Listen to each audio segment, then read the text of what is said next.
Yes, yes, yes. It is the Castworthy podcast, and we are back after a week off. I am Big Steve, aka Last of a Dying Breed, on the X Machine, joined today currently by EJ the Savage, and soon to be joined, I'm sure, by VP.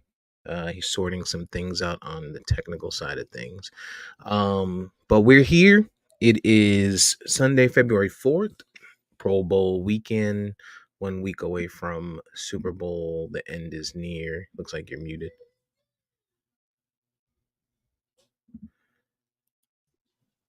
Nah, How about now? can you hear me? Yep, I got All you. right. It is Pro Bowl Sunday, a week before the Super Bowl. The end of the football season is near. And then it turns into brunches and Sunday chores from wives all across the nation. How was your week, sir? It's pretty good, man. No complaints. No You've been complaints. basking in the tears of Baltimore fans for the last week or two. You know it. I try to like the Ravens, man, but their fan base probably worse than the Dolphins. I wanted the Ravens to win all the way up until the game was about to start. And then I just saw Ravens fans being Ravens fans, and I was like, all right, forget it. It's all good. Um, but it's crazy because I look at Harbaugh and he's like, oh, we wouldn't rather have any other quarterback in the world, blah blah blah. But they put Lamar Jackson through all that bullshit, you know, in the off season for 2 seasons, and now all of a sudden, because they were just short of a Super Bowl, now the tone changes a little bit. But we didn't get to talk about that. But I feel like Lamar Jackson disappeared in that game. Well, I can't hear myself. I hope you can hear me. I don't know We what's can hear going you. on here. I can hear you. But unfortunately this guy was one thing all year long and then decided to try to be Tom Brady in the Mhm. playoffs. Like, they threw the ball 80% of the time. They didn't run the ball. This guy had barely any scrambles. He did not go to any of the checkdowns. When he did, it was too late. It was nasty. And then Isaiah Likely, right, was one of their best receivers the entire year.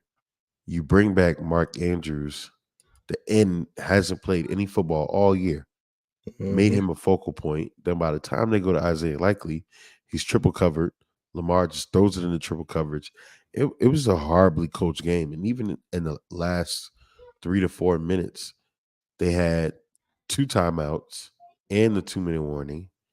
Harbaugh uses two timeouts before the 2 minute warning.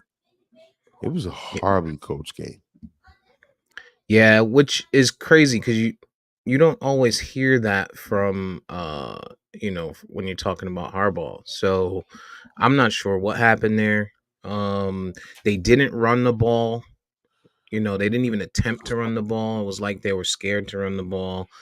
Um, and they didn't run the ball with Lamar for sure. But I mean, you got four good running backs. You went and signed Dalvin Cook a week prior, you know what I mean, to bring in depth at the running back position just so that you could change it up. A guy that's a little different from Gus Edwards and Justice Hill. You got a pass catcher in Justice Hill. You got a bruiser in Edwards, and then you got a sort of a scat back, little bit of everything, utility knife in Dalvin Cook. And then you got a running back who could run. So worst case, run an option play Quarterback. something, or I'm sorry, quarterback. I know he's at. Worst case, I don't. I run think the Dalvin option Cook is plays. washed, but no, you're right. The whole game plan, that defense was out there forever. That whole game plan, and the thing is, people don't realize that the Kansas City Chiefs quietly have built a defense under all our noses. Mm-hmm. They got two of the best cornerbacks, in my opinion, on ball cornerbacks, Snead and the kid, I think McDuffie from Washington. I remember when he was drafted, he was a top 10 pick. And then they got the kid from Purdue, I think. Can't remember his name now. His linebacker. Can't remember his name. I always say it. But they've got a defense. Karlafagis or some wild shit. Karloftis. Yep. Yeah. And then they got a Johnson in the middle. They quietly built a championship defense with the best quarterback in the league that has no receivers, basically. Yep. And the Ravens went out there with Odell Beckham, the guy from Minnesota, um, the other guy from the Eagles. They have no receivers. And their whole game plan was let the receivers run routes, but they were covered the whole game. This was the perfect time for Lamar to actually run and run around, and he didn't do that. Crazy.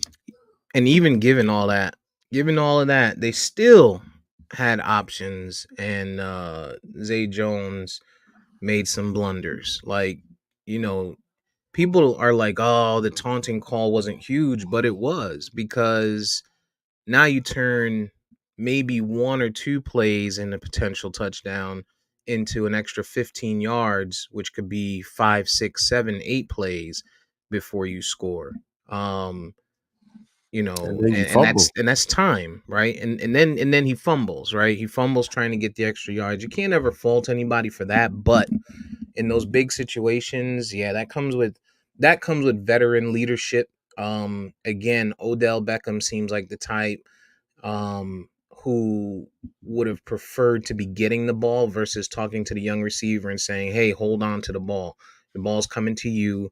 You know what I mean? Like, the routes for you, the play is drawn up for you.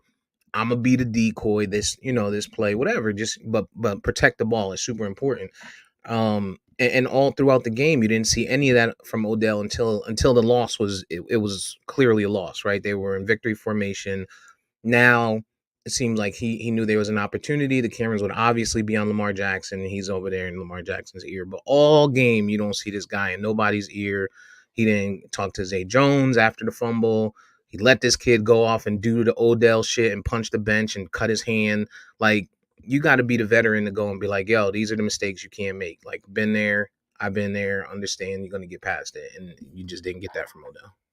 Well, I don't know. We didn't have the camera on them the whole. We didn't have the camera on them the whole game. But let's be real. This guy goes into Baltimore. They have one of their best seasons. I mean, Who, Odell? they yeah, I mean, the team. I mean, they were knocking on the door. So I mean, they did something right. Let's just be real. They did something right. They were one game away. They had almost a flawless type of season where they beat everybody they're supposed to. They did their thing. They just came up short. And I think everything is gonna really lie on Lamar Jackson more than anything. Like, this is something that's gonna be on his jacket that, again, like, you did everything in the regular season. In the playoffs, this was on him. All of this was on him. At the Yeah, end of the day, all of this was on him. He didn't agreed. run. You didn't do what you're supposed to do. You didn't do what you normally do. You did all of these things to get you to the AFC Championship, and you let everybody down. You had the perfect scenario to do what you needed to do, and you failed. Zay Jones fumbling, young kid, Boston University. Listen, just in football, period. You know, I don't know where the level of desperation he had in his mind. Maybe he was just trying to get stats. I don't know. But at some point, you can fall down at the goal line. You got a good rushing offense, Hmm. And but a quarterback who, I mean, if he sneaks, you're almost guaranteed it's to over. get It's it. a touchdown. It's a touchdown. They blew that game. The Um, Ravens did everything they could to lose that game. And shout out to Andy Reid and his coaching staff. They took advantage. I mean, at the end of the day. yep. And as we enter, we welcome VP to the crew. Um, in addition to that, I feel like the pregame chess match from Travis Kelsey and Mahomes played a part, because it seemed like the Ravens were frustrated, and they felt like Justin Tucker's not on the field to defend himself. We have to be the ones out here, and they kept biting on the Travis Kelsey fucking trash talk, and just the pettiness that he was doing on the field, starting shit. And they just kept biting, and they looked frustrated. And Pat Mahomes, when you talk about veteran and you talk about experience, this guy, he's seen it. He's been in every situation that you can think of against the greatest quarterbacks of all time. One, arguably the greatest, at least the top three in most people's categories. And now you're going to put him out there against a team with a chance to go to a Super Bowl. You got to know that he's going to be flawless. Like, and Pat Mahomes looked like Pat Mahomes, even though the rest of the year he didn't look that great. They overshadowed their defense, to your point. Kansas City's defense is better than everybody thought. Baltimore's defense is absolutely, a monster. They're a bully. They're a bully, and I think it showed partially what I've said all year. And I think VP's been on the fence with it here and there, but Lamar Jackson, as good as he was, he didn't have an MVP caliber season. They won games. He played. He threw for 3,000 yards, right? Which, shit, I think Kirk Cousins got there and he didn't play 4 games. So, and don't get me wrong, he ran for 1,000, which is that's almost. I think he's at almost 800, which is a lot. But I mean, do you guys think this skews the MVP voting at all? We know that it's supposed to be a regular season thing, but since they don't do this before the before the playoffs happen, I don't know if that changes it. Well, we've said all season that while Lamar and the Ravens had a successful year, he did not look like MVP quality. Now the guys in Miami, I hate to admit it, they played some pretty good football all year as position guys. Tyreek Hill, I would have to say, to me, he would be the MVP for me. I hate to say it. But Lamar and those guys, they got by getting wins here and there and doing what they do. They also had a super easy schedule. Um, but I don't know that he's MVP. I don't.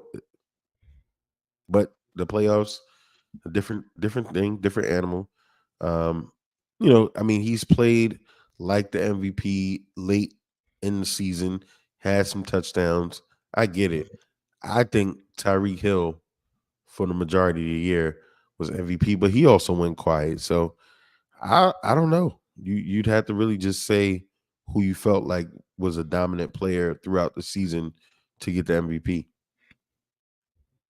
Yeah, I think this game could have um, a small impact on the MVP, and what I mean is that it's likely that most of the votes had already gone in before the game, so I'm not sure if there were like enough votes left to skew it.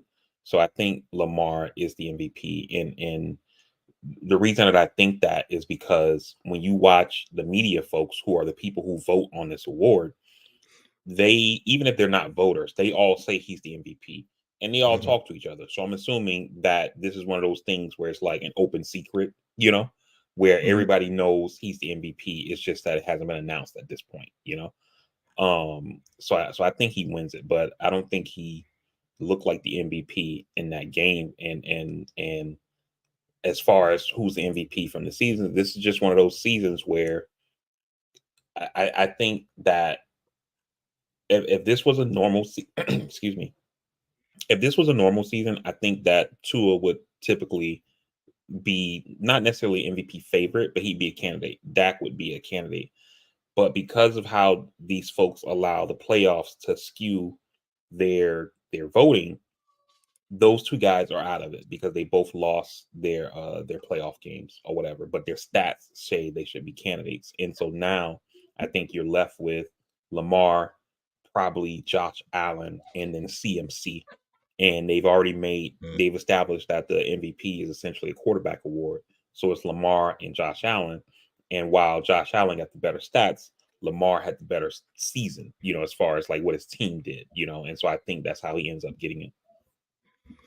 Yeah, I heard a lot of, to your point, a lot of media people, Ryan Clarks and stuff like that, speaking in absolutes, right? After they lost, oh, he's the MVP, so at least he can take away from that, right? So you might be right, and it could be, it could be uh, you know, their prediction. I think he gets it either way. But I don't think he's the MVP.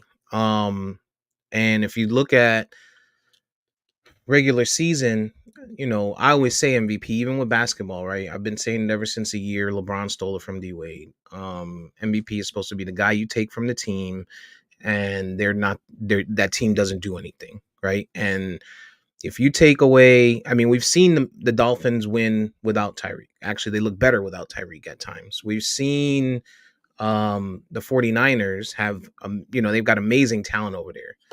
We've seen the Cowboys win last year. So it's very possible that if you take Lamar Jackson away from that Baltimore team, that he is truly the MVP. I mean, although we did see Huntley and that defense almost, or no, they made the playoffs last year without him. And then he sat out the games that, and they lost, right? So I just don't know who's the one guy that you take away on any one of these teams because of the way the league is playing right now. But um I don't know. I think the person that, to me personally, that made the most impact, and it sounds like fan talk, is going to be Dak Prescott.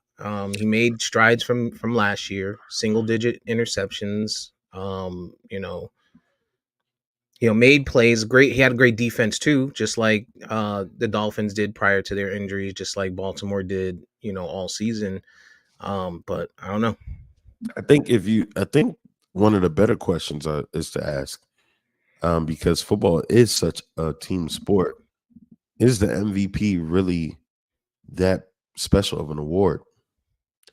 Because I mean, in basketball, the MVP, you got a guy like LeBron who can put a team literally on his back at any point in time, score at Hmm. will, do whatever he wants. Football don't work like that. And all year, you look at a guy like Dak, he's played pretty goddamn good all year. It ain't mean shit. It don't mean a Hmm. goddamn thing. So I don't know that the MVP in football is as coveted as it should be. Now, the times that it has been very special, those guys have went on to win Super Bowls. So I think it gets inflated or conflated because they have Super Bowl winning seasons. But lately, the MVPs ain't been winning the Super Bowls.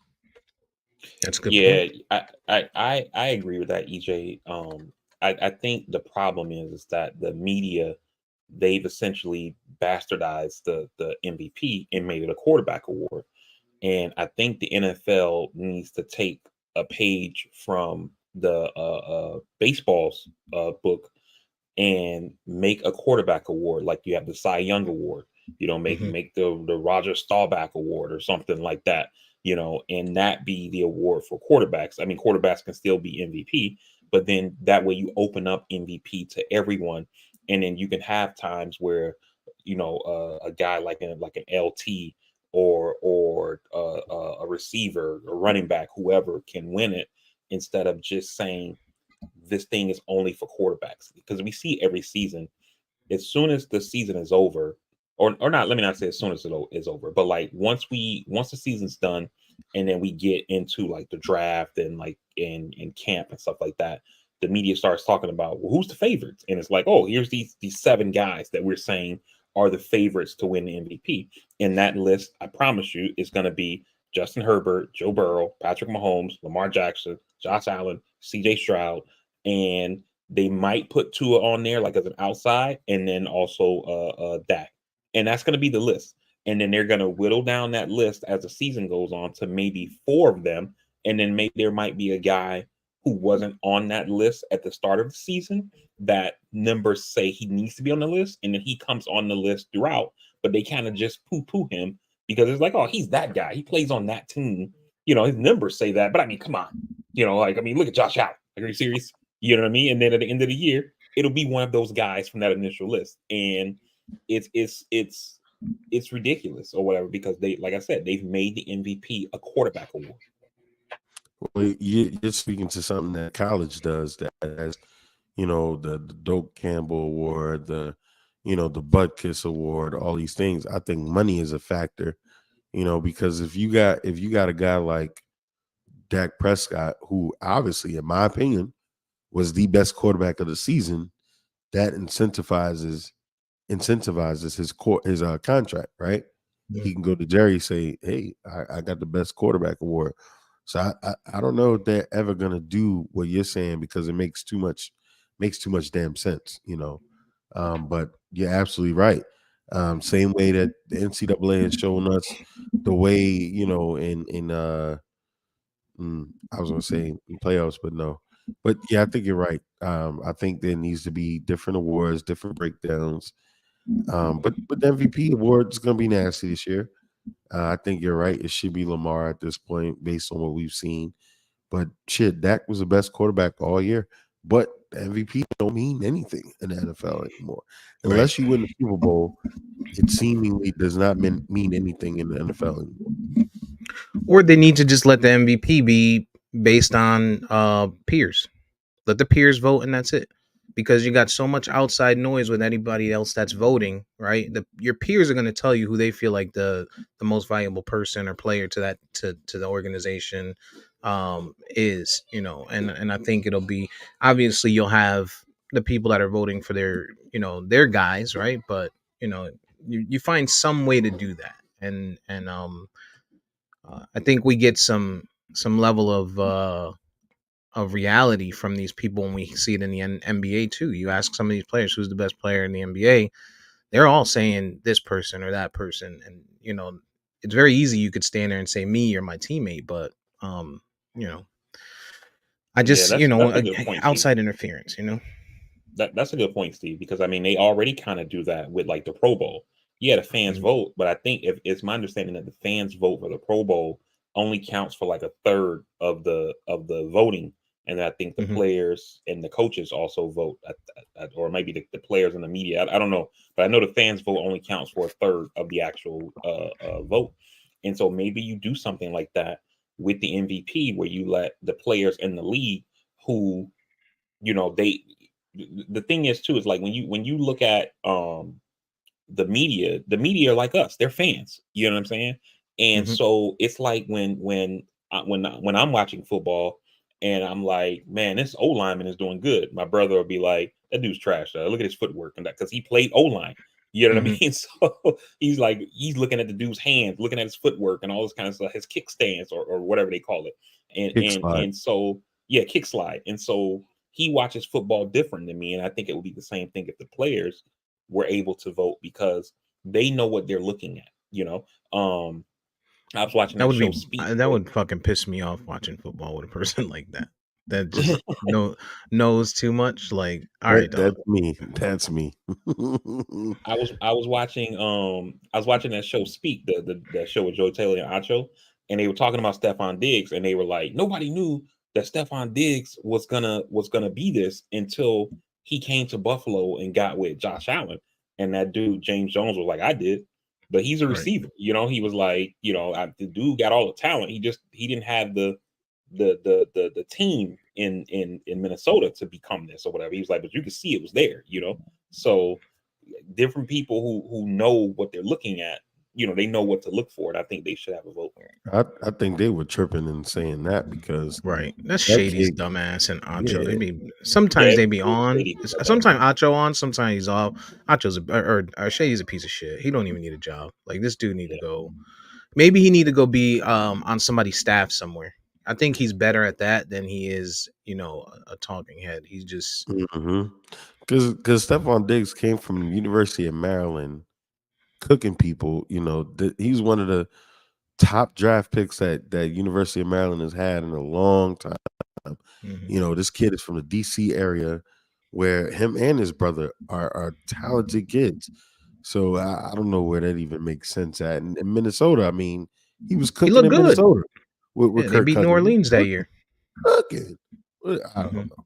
I don't know. I think Kirk Cousins just hadn't grown into to what he is now. I think Cousins was still kind of becoming a veteran, and now he's a lot better, as we could see with Justin Jefferson and these guys. But kind of fast forward to this week, we got Pro Bowl, and then next week is the Super Bowl. San Fran did their job. I don't think we talked about Detroit. Detroit is just fucking stupid. Dan Campbell, he pissed it away. VP's whole shit, Tiger can't change his stripes, is the most realist shit that I've ever seen with this specific person. There's no question, no question. Like that he's. I don't know if it's just his mentality. I don't know if he's just stubborn. That if he's just built that way, but like just stupid decisions. They really. I mean, when you're talking about, or maybe it's just that he hasn't been there before, because I get it, you want to be aggressive and this is what got us here, but momentum is huge. There's a difference between going up 17 points and then being back up 7 points, and that's what happened with that first field goal that he didn't go for, or that he didn't kick. Yeah, you're Or 10 absolutely points, right. I'm sorry, being When back up when 10. when they went for it the second time, even though they were still up, I literally told my son, "Lions, the game is over." I was like, "They're gonna lose," and he was like, "They're still up. There's all this time." I was like, "You got to understand, momentum in sports is real. It's the reason why in the NBA, every time a team goes on a run, the coach take a timeout. Like we gotta break this shit up. We gotta try to stop it, you know."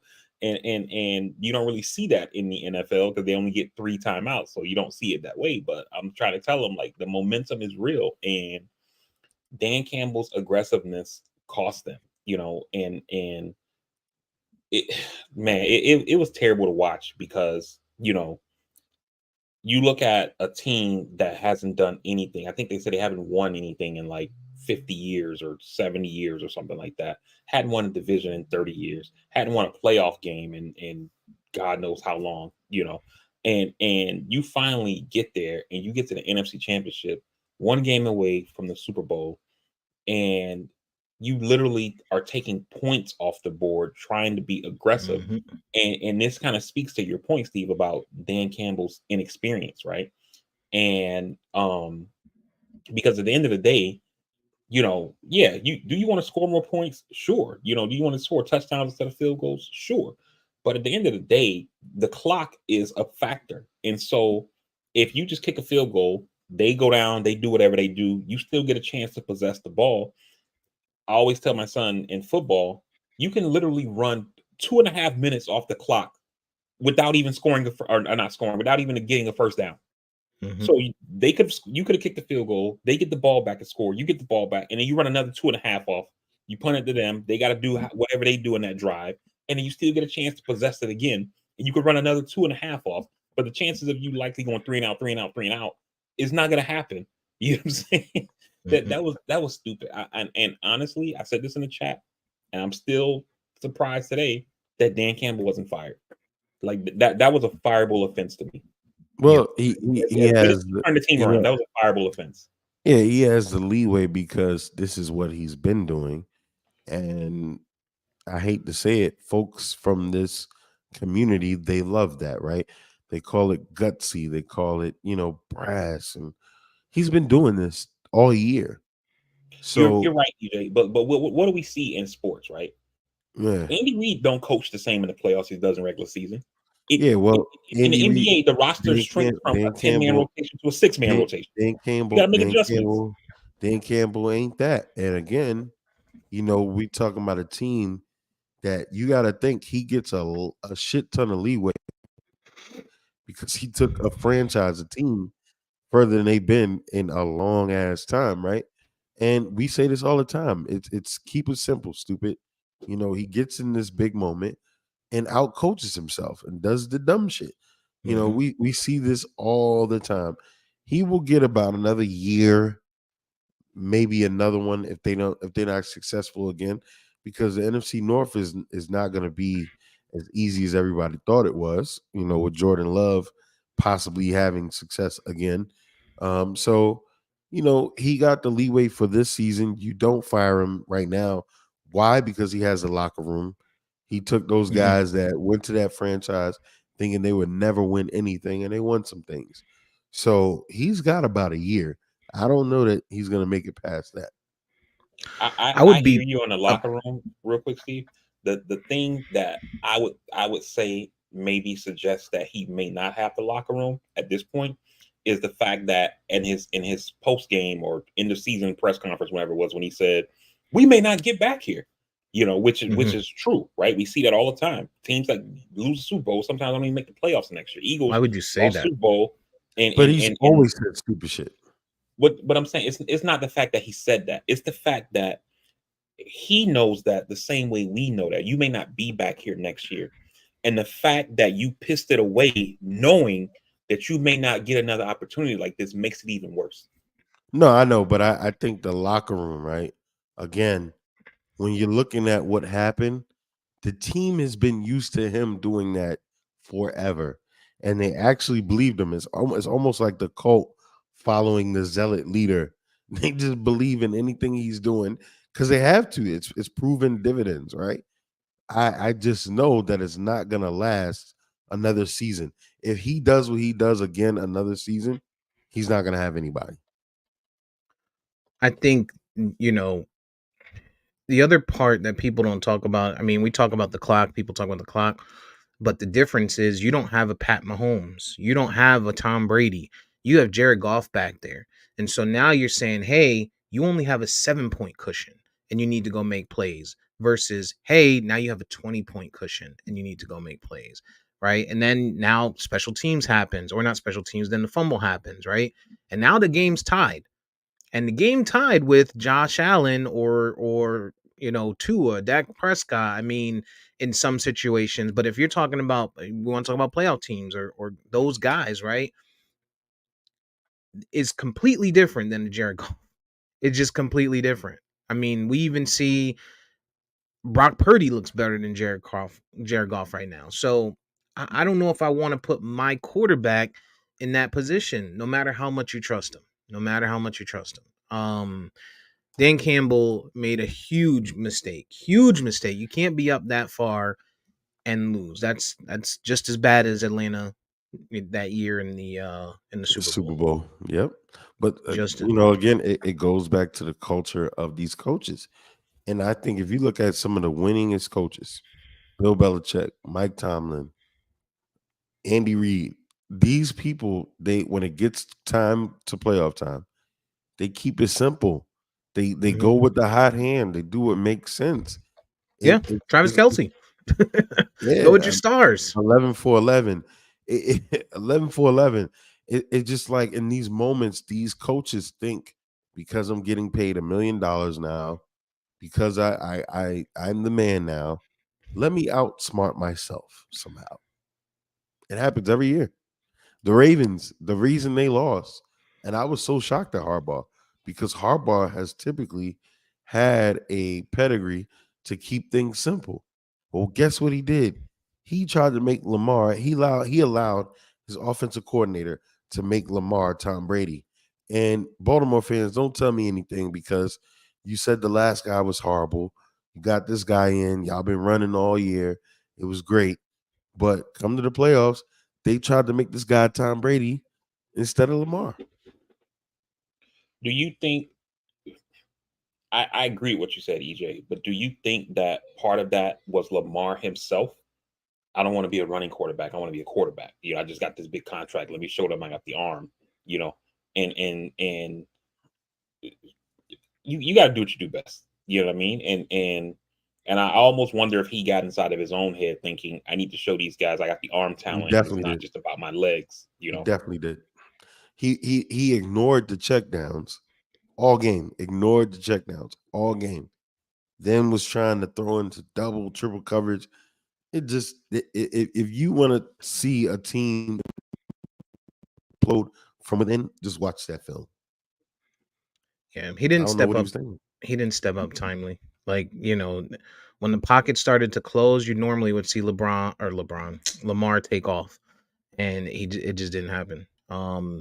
For whatever reason, whether it was him, whether it was a mental thing, whether it was them telling him, "Hey, try to make the pass, try to throw the ball. Like, you're gonna need this in the next round if we get there." Like, who knows what they were saying to him? That could have gotten his head. But nonetheless, I mean, they had a good year. Detroit had a good year. We now get a Super Bowl of the San Francisco 49ers, where we get to hear extreme hype of Brock Purdy if they find a way to win this game.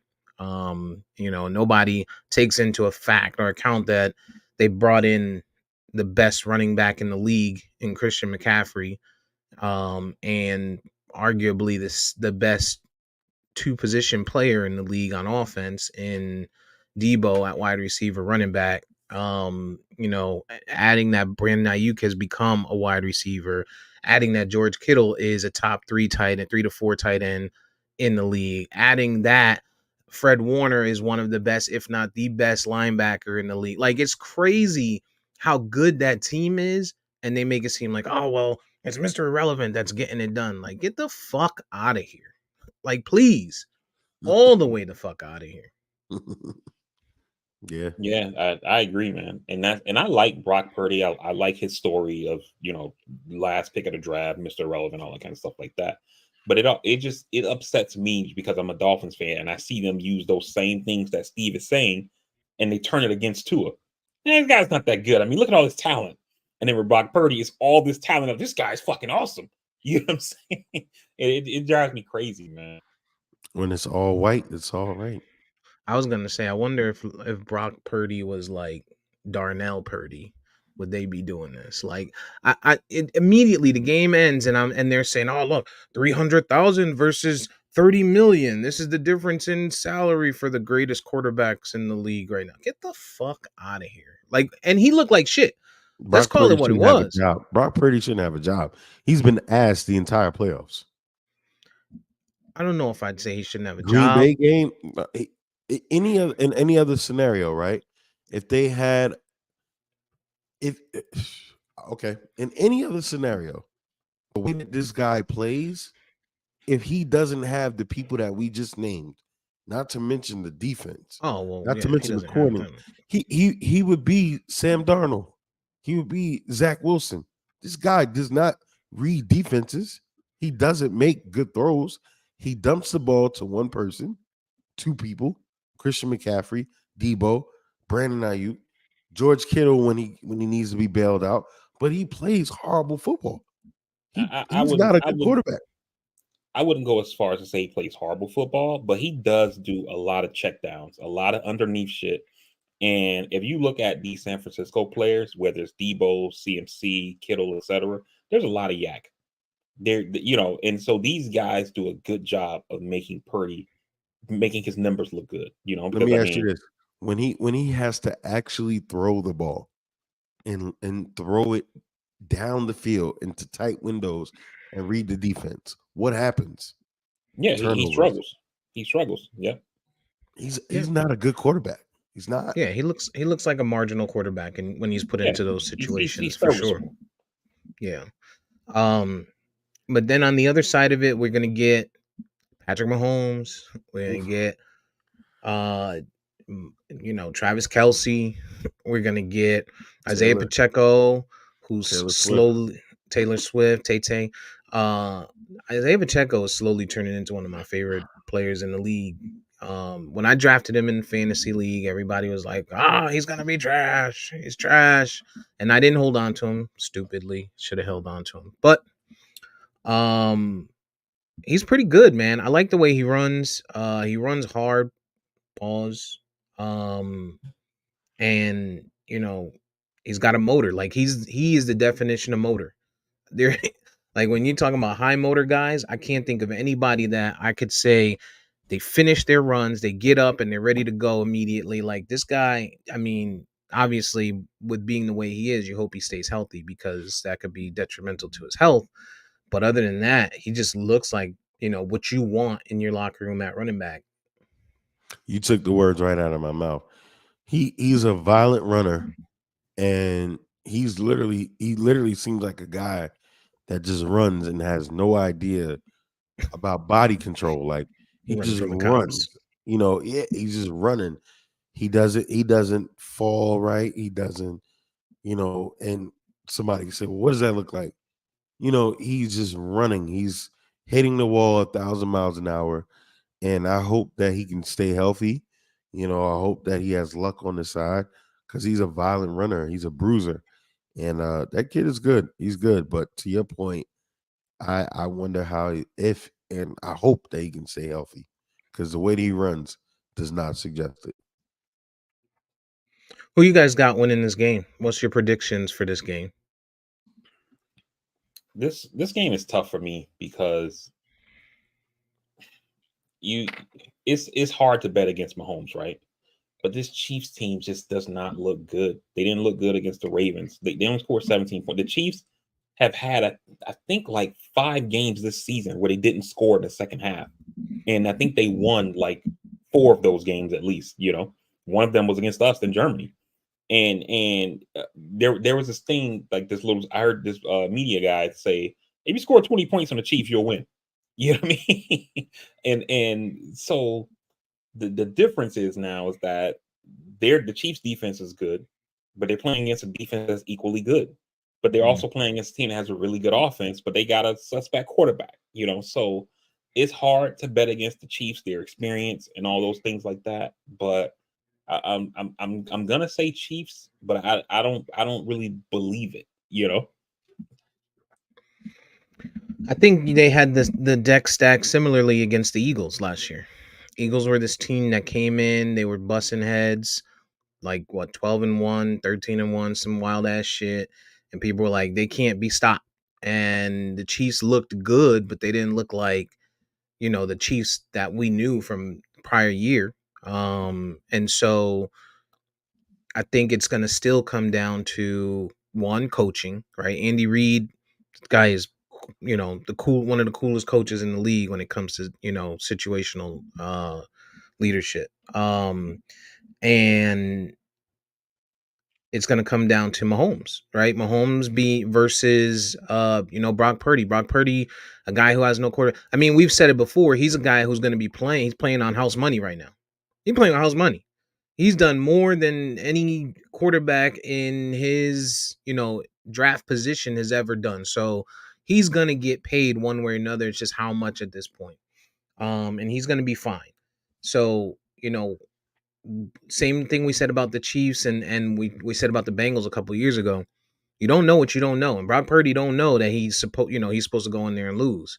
So it's very possible that he can come out and make some good plays like he did last week with his legs.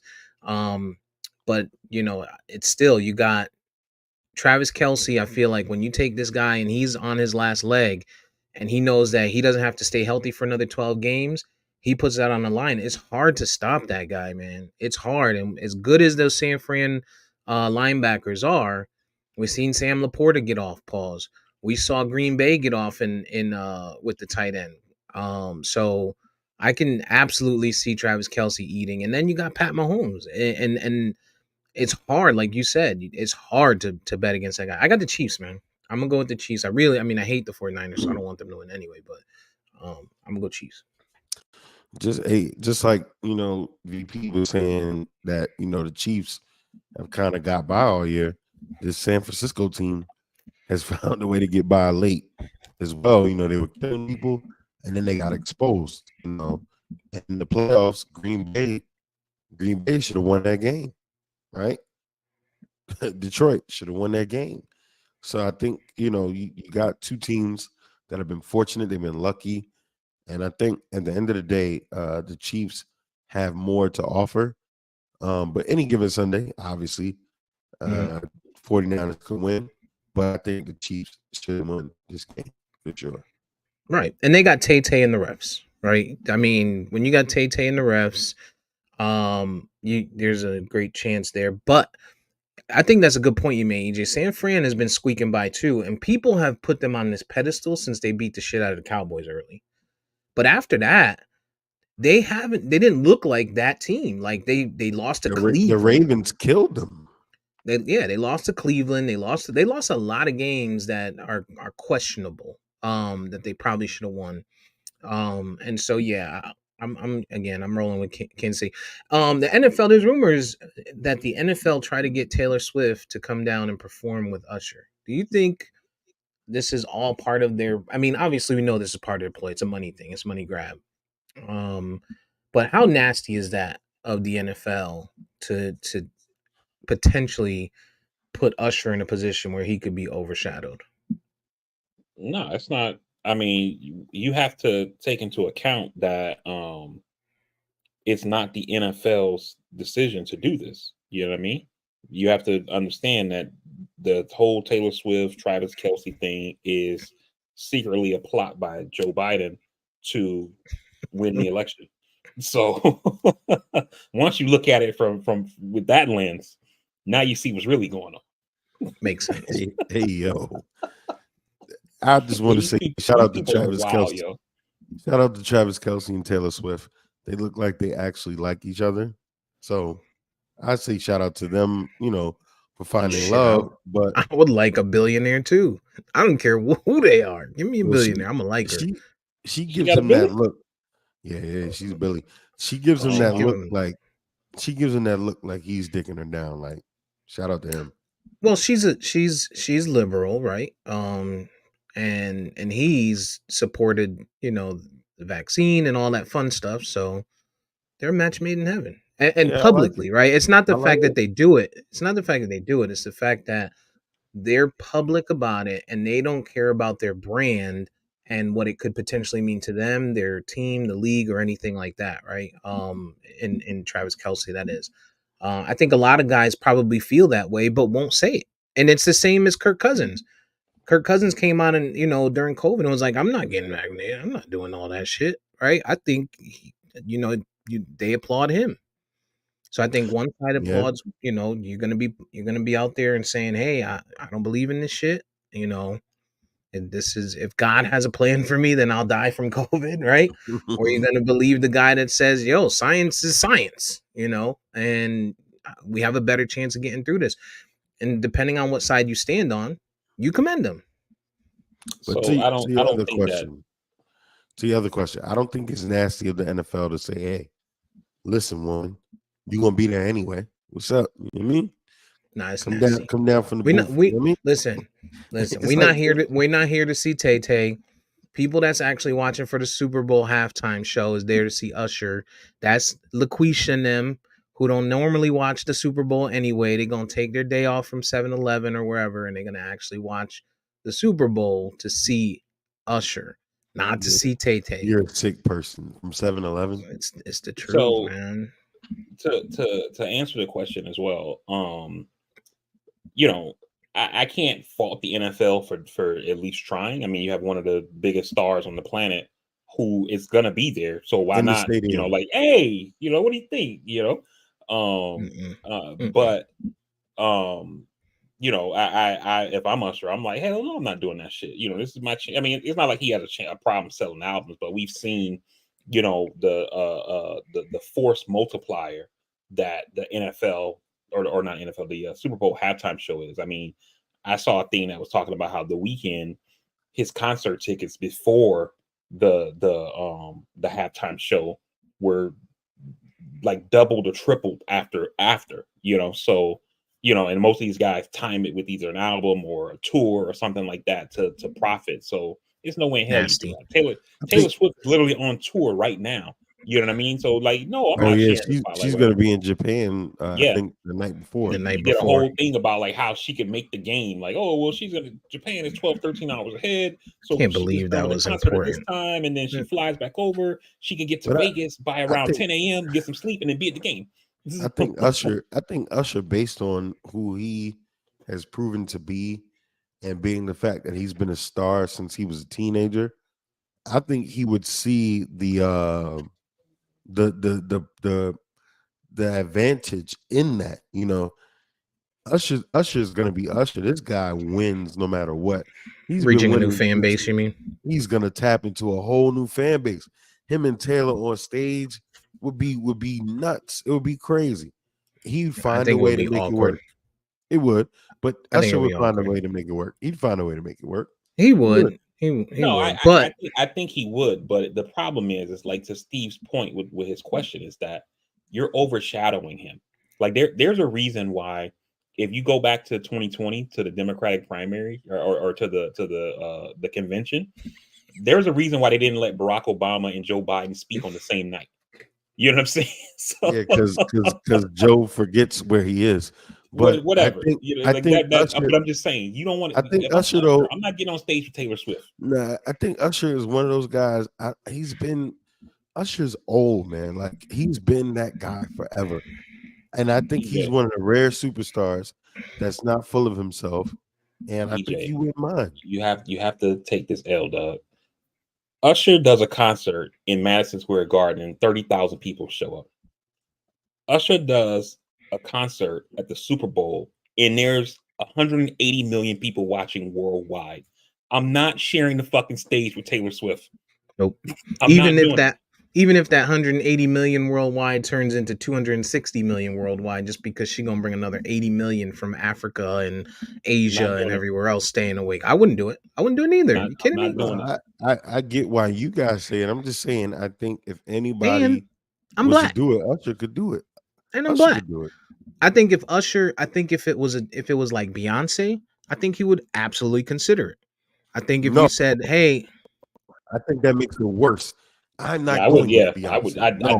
No, I no. would consider Taylor Swift before Beyonce. Because nah, I shit, wouldn't. I wouldn't. I'm getting overshadowed either way. But with her, Well, I'm I don't. getting Right. super overshadowed. Yeah, but People gonna be like, at Usher least was there. it's Beyonce, Like, Beyonce, don't even do it. Don't even walk on stage. but Don't even do it. at least it's the same demo, and you're not giving way to you know to them. Does Beyonce and Usher have a song? I can't remember. Do they have a song together? I think they do.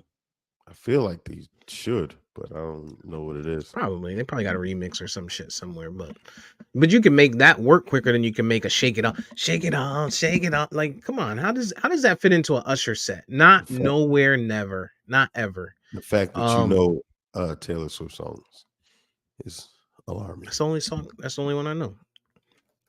Hmm. Um, but the NFL they gonna try and get her for next year. Or whatever. Uh, I can't wait to see Drake do a halftime show. I went to see Drake Friday night. And Yeah, I've seen you can't do it. You can't do it. can't do it. I was just told Usher has an album coming out the day after the Super Bowl. He goes with Taylor Swift. He goes from being a headliner to a featured act. You can't do He'll it, be dog. fine. He'll be fine. He'll be fine. Nah, dog. He's already gonna get overshadowed by Taylor Swift. She might get more TV time than him just by being there. Like we might see more. There's going to be a Taylor watch from Japan to the game. Oh, dog! I saw somebody or he was telling me about someone that posted in one of those Disney chats. I know that Disney tickets are going to be astronomically high the day after the Super Bowl, but should I buy them anyway, given that there might be a chance that Taylor Swift will be there that Monday, since the NFL Super Bowl winning team normally goes to Disney? Like, this is the type of shit that people are doing But do they go to the one in because of that. Cali or the one in Florida? I think they go to one in Cali. If it's the one in Florida, I'm gonna probably go this year. I gotta check that, but I think I looked last year and it was Cali. I think they go to Cali, especially in the Super Bowl's in Vegas, so they're probably gonna. It's right next door. Whack. So, yeah. And that one is the poverty one. Like that one is dirty. Yeah, that one's not that good. Yeah, they should come to the real Disney World. Y'all want? I mean, that was the original one, but it was the original. But I mean, that don't mean nothing. I went to see Drake on Friday, and Drake and J. Cole, and I like entertainment. Drake puts on a hell of a show. That dude he's an entertainer. I can tell you that. One of the best shows that I've ever seen.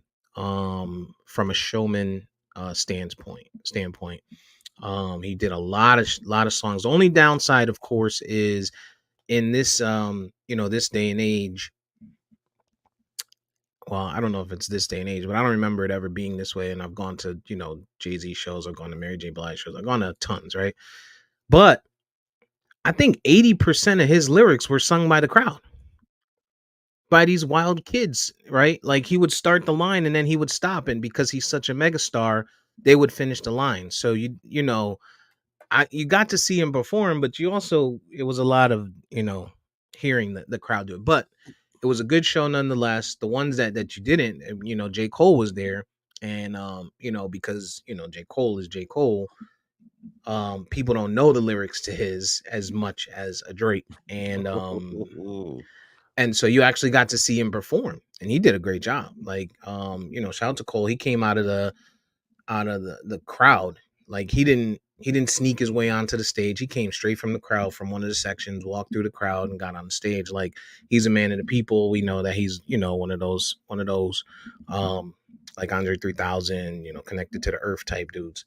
But Great show, man. I would love to see Drake do a Super Bowl, and I'm sure it's coming. I just don't know when. Um, but Drake is he's a showman, man. That dude is he brings tons of energy, does a little bit of everything, lots of positivity, lots of talking between his songs, his tracks and stuff.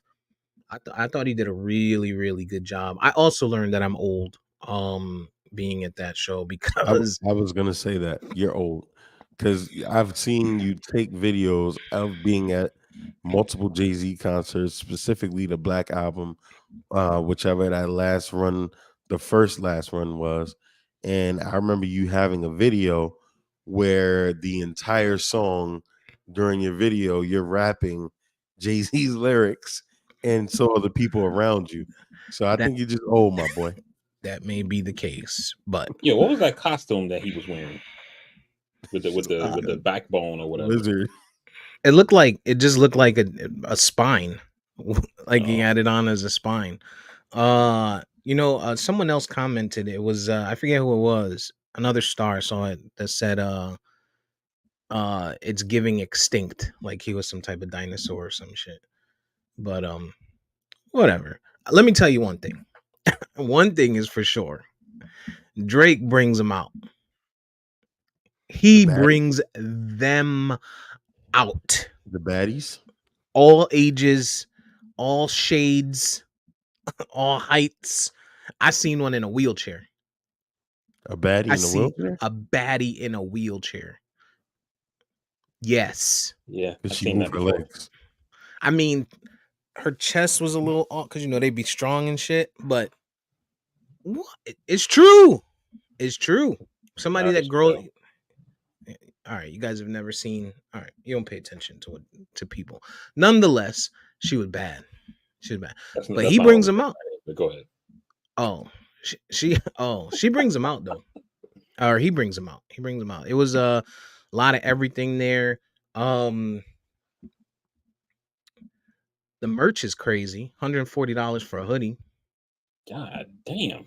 This is Oh the yeah, this and those OVO, yeah, because he comes out. He has those NBA jackets. Like he has the different NBA franchise type jackets. Them shits are fire, but I ain't paying for them.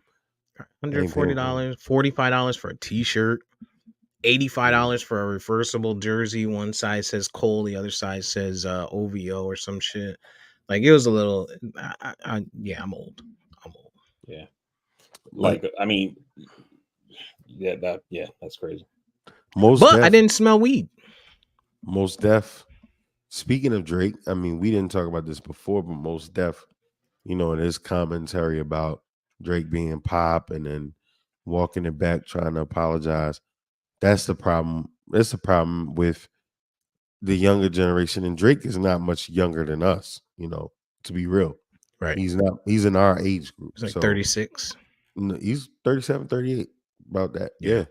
Yeah. And he's not much younger than us, right? But you got a guy like Mos Def coming on, shitting on him, hating on him. That shit was so corny. Yeah, I he's was so 37. disappointed. I was 37. I was so disappointed in Mos Def. Like that shit was so corny, And Oh, but Drake then he came out with a kilt or a skirt on yesterday. looking crazy, looking Wow. crazy. I don't know, man. I don't know. I think it's just one of those things where it's like I don't. I hate to use the word jealousy because I don't think that that's what Mhm. it is. But I think that kind of plays a role where it's like, yo, like I consider myself to be a lyricist, and like you guys have made the point about writing your own rhymes is like big in rap. It's not like the same as like in pop or R&B and stuff like that, where being a lyricist and writing your own shit is supposed to be like the ultimate, pinnacle of a successful rapper or successful hip hop artist, And so I think a guy like Most Def is like, man, I've been doing this shit for all these years. I'm spitting knowledge in my rhymes. I'm somewhat of an activist and things like that. And then this dude comes along and he's the one that's like the mega star and making all this money and selling all these albums and shit. And he don't even write his own shit sometimes.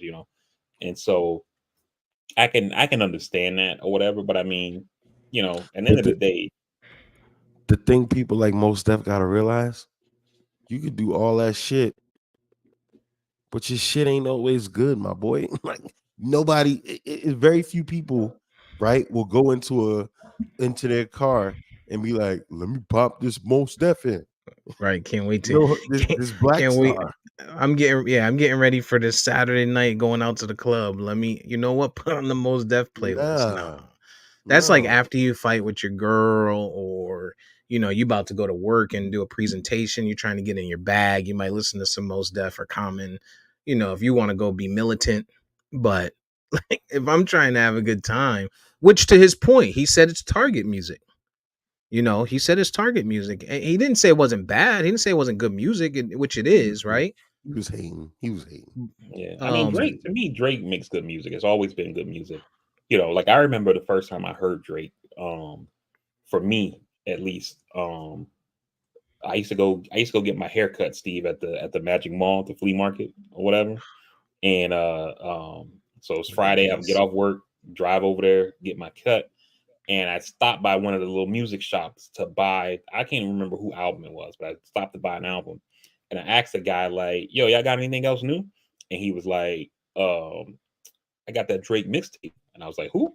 He's like, it's pretty solid, man." And I was like, "All right." So I bought his mixtape at the flea market, pumped it in the car, and I'm driving. And I'm like, "Yo," you know what I mean? And so I had never even heard of this dude, and I was a fan from like that moment.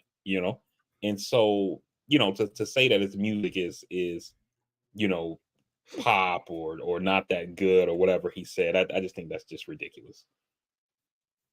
It's hate. I mean, It was hate.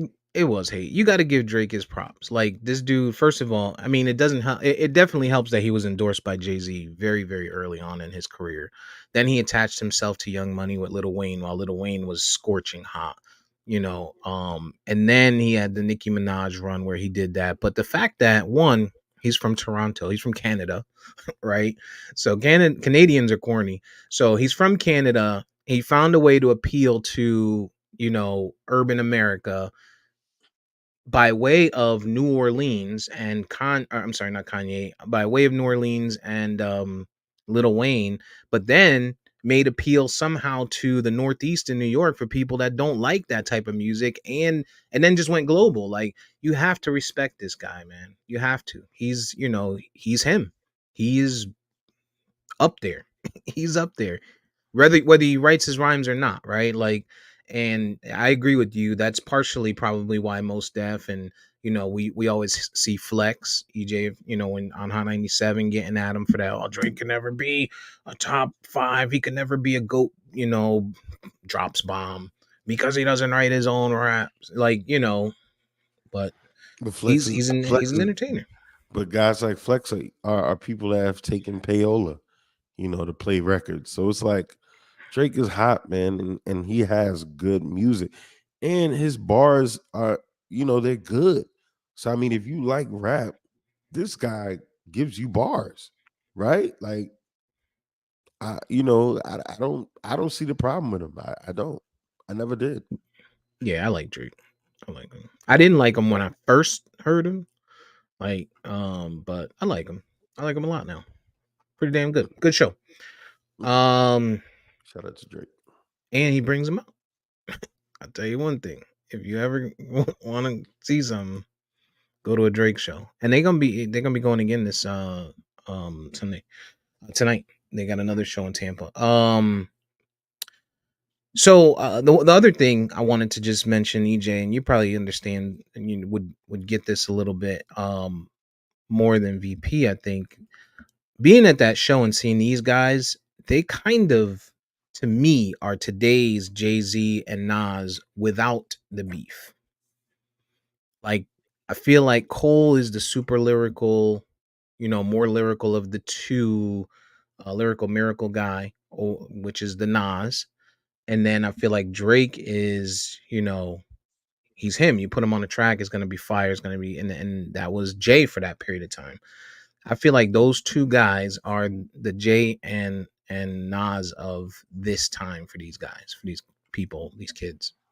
Yeah, I mean, well, when you look at Cole, Nas is one of Cole's biggest influences. He went to school in Queens and St. John's. He's from New York, but I mean from North Carolina, but basically, immersed himself in the New York culture so much so that people thought he was from New York. And these guys have looked at their playbook, right? They saw what Jay-Z and Nas could be for the short amount of time that they weren't beefing, and they say, we two are the biggest guys. And Cole has made it very clear, a lot of times he wants to work with the other big guys on the ticket. But if you shoot at him, he's going to shoot at you. He's going to kill you, right? But these guys have seen what it could be to work together and tap those different fan bases. They got two of, I would say, a very similar fan base. Women from 27 to 35, they love them. So why not get money together? Why not?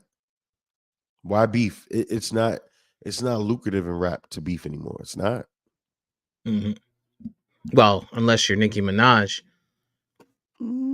True. Nicki True. Minaj, she is a savage, yo. She's I a didn't savage. listen to any of the disses. She's a savage. I mean, Meg's a savage too. Meg, really, she started it, right? Like, she came out and she had the bar about Megan's Law. She's like, "You're not mad at Meg, you mad at Megan's Law, right?" VP knows what Megan's Law is. Clearly, you saw what his face. You know what Megan's Law is? No. Look up Megan's Law. I'm surprised that you don't. You know, To a Murphy's Law. degree. Megan's Law. Megan's Law. So if you don't know, Nicki Minaj's husband, are they married? They married now? Nicki Minaj's husband can't go within 50 yards of a school. Let's just say that. He can't be within 50 yards of a school. Oh. Yeah. Oh. Right. Oh, wow. Yeah. So MVP just caught that. right. Whoa. So Meg comes out and she's like, "You're not mad at Meg, you mad at Megan's Law." Right? Real subliminal, And so, right. Yeah, that So that is hard, yo. right. That's tough. Oh. That's tough. That's one of Like, those how do you joints come where back it's from like, that? yeah, like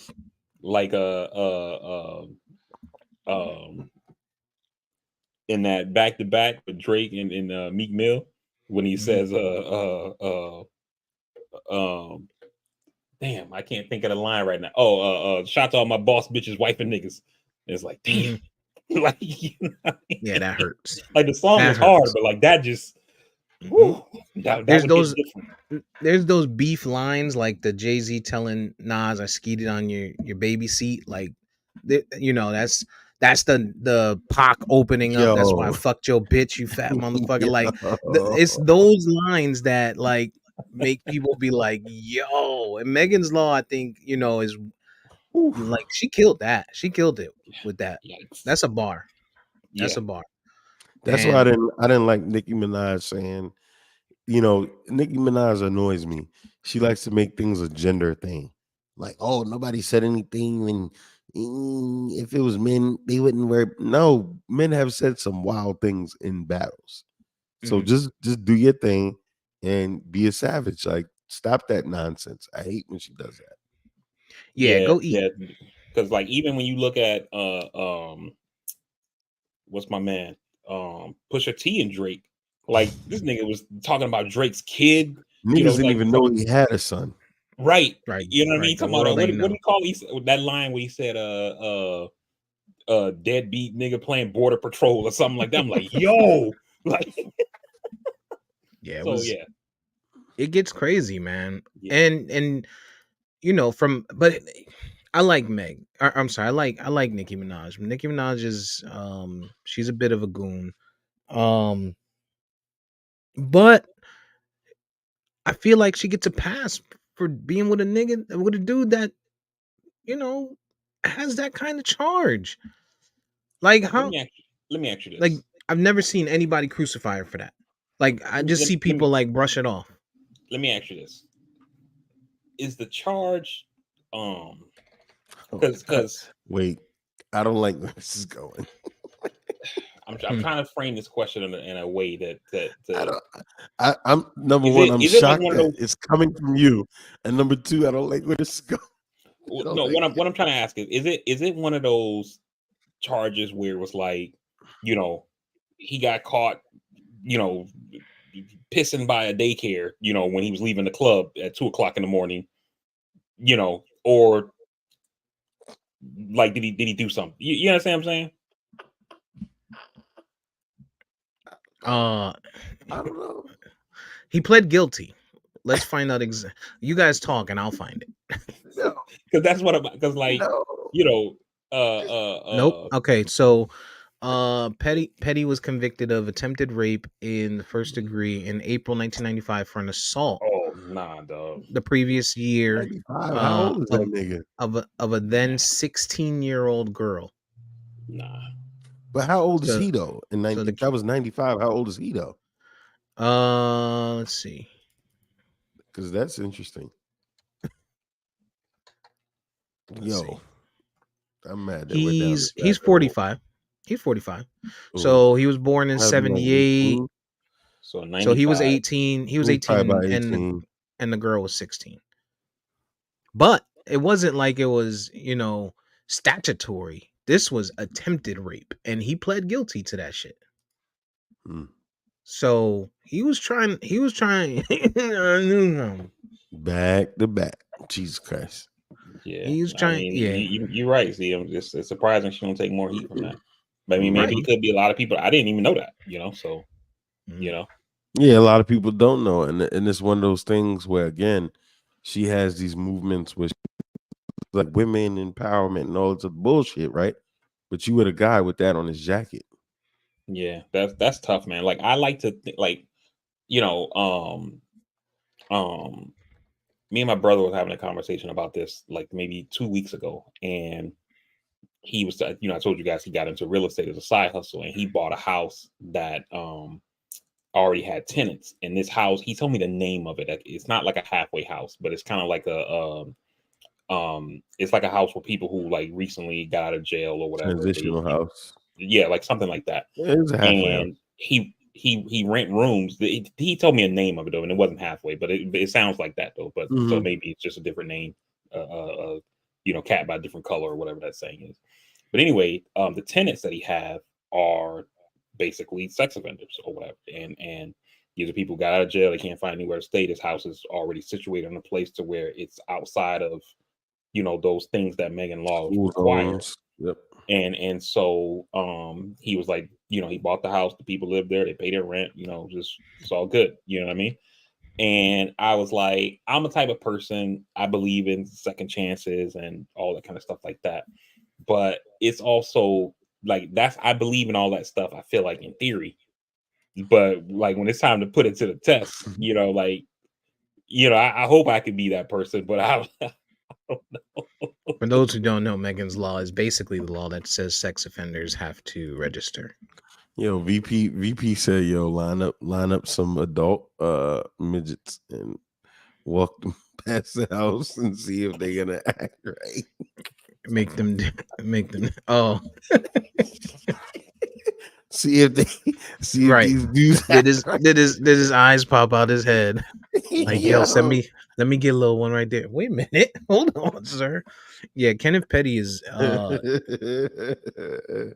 nasty boy. Oh, y'all are wild. He's a nasty boy. Nicki Minaj though, she came out, she's out, she's doing her Minaj thing, acting crazy. She put her track out, which is okay. It was pretty, it was pretty alright.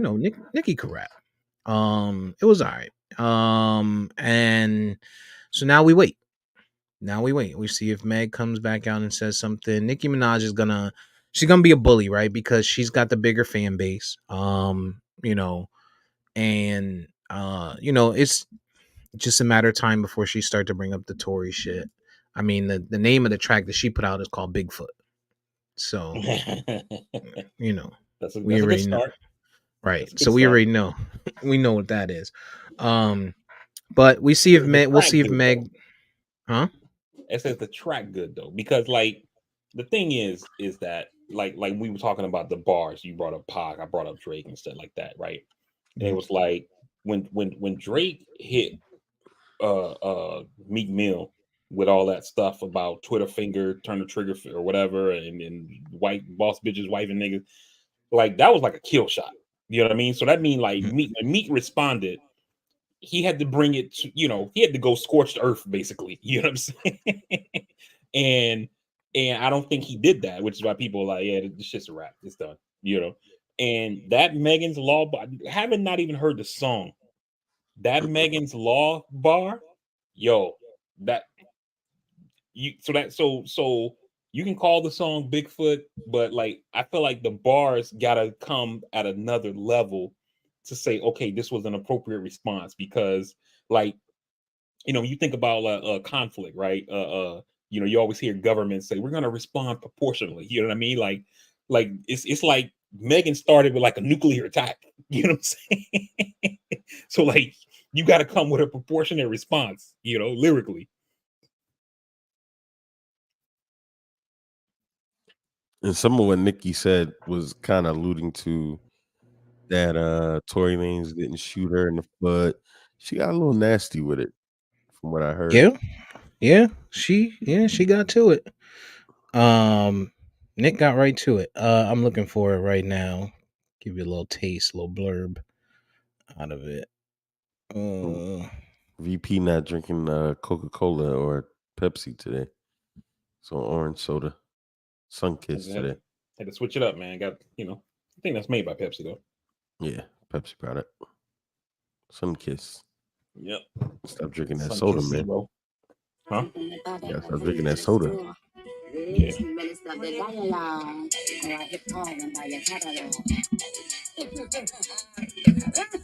Come on, Nick. How you fucking mother live when she died? How you gonna get a king and can't cry? Child, bye. Bigfoot, but you still a small fry. Swearing on your dead mother when you lie. Hey yo, this little begging whore, talking about Megan's Law. For a free beat, you can hit Megan Raw. If you a ghostwriter, party ain't Megan Jaw. Shot down, but I still ain't let Megan say bad bitch, she like 6 foot. A little something. A little something. Yeah. I mean, I feel like she piggybacked off of party next door shit. I want to hit Megan Raw. She almost lost me because I thought like the way it started, I thought the whole track was gonna be like that, and I'm like, this shit, it sounds annoying, like I can't listen to this. So I'm glad she switched it up because She actually started spitting. Yeah, I definitely wasn't feeling the beginning. Me either. Yeah. But yeah, I mean, so now we wait, right? Now we'll see if Meg comes back and says something. And here's the thing, this is where it can get irresponsible or scary is we know Nicki Minaj has a huge following. She has that Barb's following. And even though the case is done already, like if she really taps into the Tory lanes, like this was some bullshit, type shit, you could sway a lot of opinions on that. It goes elsewhere. It goes elsewhere. And it can get bad. And so would she be wrong for doing that after Meg is kind of talking about her man, No. on a rape charge? No, not at all. Especially if she knows inside information, because these people know each other. They did tracks together. They worked together. They were around each other. So there's inside information out here that exists. So if Nikki has access and knowledge of things, it's all fair game. Yeah, I'm interested to see if Megan Thee Stallion says something back. Stay tuned for that. Meg Thee Stallion, shout out to her. I love her. I love her so much. She's toxic though, clearly. I love her. I'm a one woman man. Okay. What else is going on in the world? Listen. Your wife would understand, okay? Just make the stallion. Just make the stallion. You don't like black girls anyway, though. It don't matter. Whoa, tiger. A tiger can change its stripes at times. What else is going on in the world? We're at war, right? Are we at war yet? Or are we just bombing shit? I mean, we're just bombing stuff for now. Stuff. I think I think Biden played what he did well, but he's gonna pay a cost for it politically, I think. And part of the reason is that these groups that we're dropping bombs on are like basically Iranian backed militias. So it's kind of like a proxy Mm. war. So we're bombing them to kind of send a message to Iran because we don't want to get into a real war with Iran. It wouldn't be a problem for us, don't get me wrong, but they're not Iraq. They have a real army. And so it's not Mm. going to be one of those things where we take them out in 3 weeks or whatever. It's going to be a real war. And so I think to avoid that, the Biden administration kind of telegraphed like we're going to respond. We're going to respond. We've been saying that for like a couple of days, and there are some reports saying that the groups were kind of moving their leadership away from like where they were stationed, move some equipment, some assets, and things like that. And so while we bombed some 85 targets or something like that at the beginning, I think they're still bombing. Um, um, and they've said they might continue to bomb for like another week or so, so they're going to hit more stuff. But I think they're trying to do it in a way to not escalate the conflict, to say, you got us, we got you back, knock this shit off without Right. like escalating the conflict more. So we'll see. But he's VP. gonna pay a price for that, because people are gonna say on the Republican side, you waited too long, you let them move these things out, so you didn't cause that much damage, et cetera, et cetera. And so that's the price I think he's gonna pay for that. VP, being a Marine for life, right? Do you believe that? I just wonder because when we were talking about Ukraine and Russia and just the public response, right, of the idea of war and life lost, like, could you see a military conflict where our military is actually having to kill and go at something with another nation? Do you feel like this military I feel like with the times that we've become more civilized of people, do you believe that our men and women in arms are prepared to go to war? I mean, I know they train for it, but do you think that the culture of our military is as savage as it's once been? Yeah, it always is. We're always ready. And I mean, that's part of the thing when you're in the military. All you do, like you're the military in a lot of ways is like a job, right? You get up at a certain time, you got to be there at a certain time, you do your work while you're there, and then you go, usually get off around a certain time. Every now and then you got to go on a field operation for a week or two or 10 days or whatever. The same way with a job, you may have to go on a business trip for 2 weeks out of state or something like that.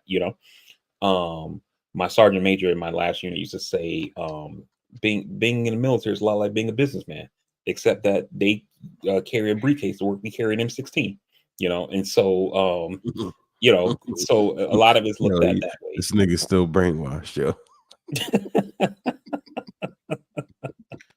I'm more He worried said about that shit. digital. He said that I'm shit more with worried so about much digital. pride. I know. I'm more worried about digital warfare nowadays. Like, I Yeah. mean, people are dying and hand to hand combat and stuff like that. But I think digital warfare can be more detrimental to a country, especially ours, um, or a nation that is fully dependent. Like, we're dependent on the internet. If internet went out tomorrow, like, we wouldn't know how to act. I We would couldn't watch not. X videos. We, I'd be very upset if I can't watch there's X no videos. way you're still watching X videos in 2024. Like, what? X There's videos no, for people. no. Pornhub is that bougie shit. I don't watch none of that.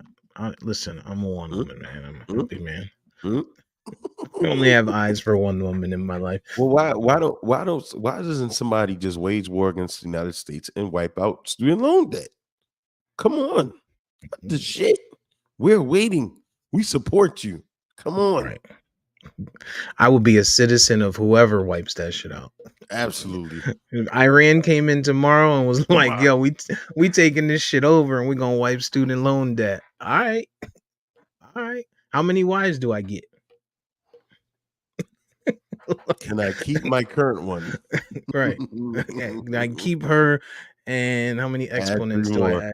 Hey, Right. listen, babe, you ain't gotta make a roast con pollo tonight. You know, she's Right. gonna make us some curry and Curry lentil, goat. some curry and lentil, whatever they eat over there. You know, Is- Oh my shit, god, me yeah. we got good naan. It's delicious. All right. So non bread. naan bread. All right. So we bomb some shit. But this is the age old playbook. Like it. There's an election coming. Get into conflict. You know, it's just the way it Tell goes. you what, I'm scared, man. A lot of Trump getting a lot of noise, man. He sure is. It's nasty. What does that Sure mean? is. I'm just saying a lot of the non-politically savvy people have been speaking his praises in different ways. So, I don't know, VP. I mean, you tell me what's the popularity percentage right now? I mean, he's not popular. You know, I mean, you He's can't you not. can't really you can't trust polling. He's popular among the people who like him and not with everybody else. Mhm. Um, the thing I think that we have to remember, and this is something that Steve says all the time. So let me quote Steve. Social media is not real life. And so I think that we see a lot of Trump praise on places like social media, and we think that that translates into real support or whatever. And we have to take into account that sometimes it's people trolling, sometimes that shit could be bots, trying to push an agenda or whatever. You know what I mean? So, um, but the polling right now, but and again, I don't trust polling because the polling's just simply been off everywhere that we look at it. The polling is that if Nikki Haley was the candidate, that she would beat Biden hands down, but she's not going to be the candidate. And with Really? Trump, and no, no, no, absolutely not. She's No, not not running her for the being a thing. candidate, but they really thought they think that she would beat Biden. No, not that they think that. That's what the polling says. If I had a chance to vote for Haley or Biden, I would vote for Haley. And the part of the reason why is that Them you have to titties. look at 2020 and see that 2020 was a very close election, right? We're talking about maybe 70, 80,000 votes over the swing states that made the election go one way or the other, right? And a lot of those votes, like you look in Georgia, for example, Biden wins Georgia by 11,779 votes, right? Um, I know that number only because of the Trump phone call we called Secretary of State. He's like, I need you guys to find me 11,780 votes. I mean, what are we talking about, guys? Come on, give me a break. Like the reason he got the RICO indictment. But Mm. um Biden wins that election by some 11,000 votes because you have a lot of disaffected Republicans, right? In that same election, the Republican Secretary of State won in a race that wasn't even close. The Republicans all across the state won their elections, not even close, right? But Biden wins on the presidential level because you have a lot of Republicans who vote in Georgia who say, I can't vote for Trump. I also can't vote for Biden, but so I'm going to leave the presidential blank and I'll vote Republican the rest of the ticket. You have some disaffected Republicans who say, I can't vote for this guy. He has to go. So I'm going to vote for this Democrat this one time. And if those folks had the choice between Haley versus Biden, they would probably vote for Haley. And then you can see the states that Biden won, like Arizona and Georgia, flipping back Republican. And you could see maybe a few of the other swing states potentially flipping back as well. But Trump is just so much of a factor that I think that that's why you've seen that in the polling, where if it's Haley Biden, Haley would win versus Biden Trump, where it's more of a toss up. I don't know, man. I don't know. Trump is out there. Biden is I don't know, man. He's looking And old. all and also I think part of the reason why that you see Trump doing as well as he's doing, and a lot of times, presidential races, they do seem like almost a coin flip, right?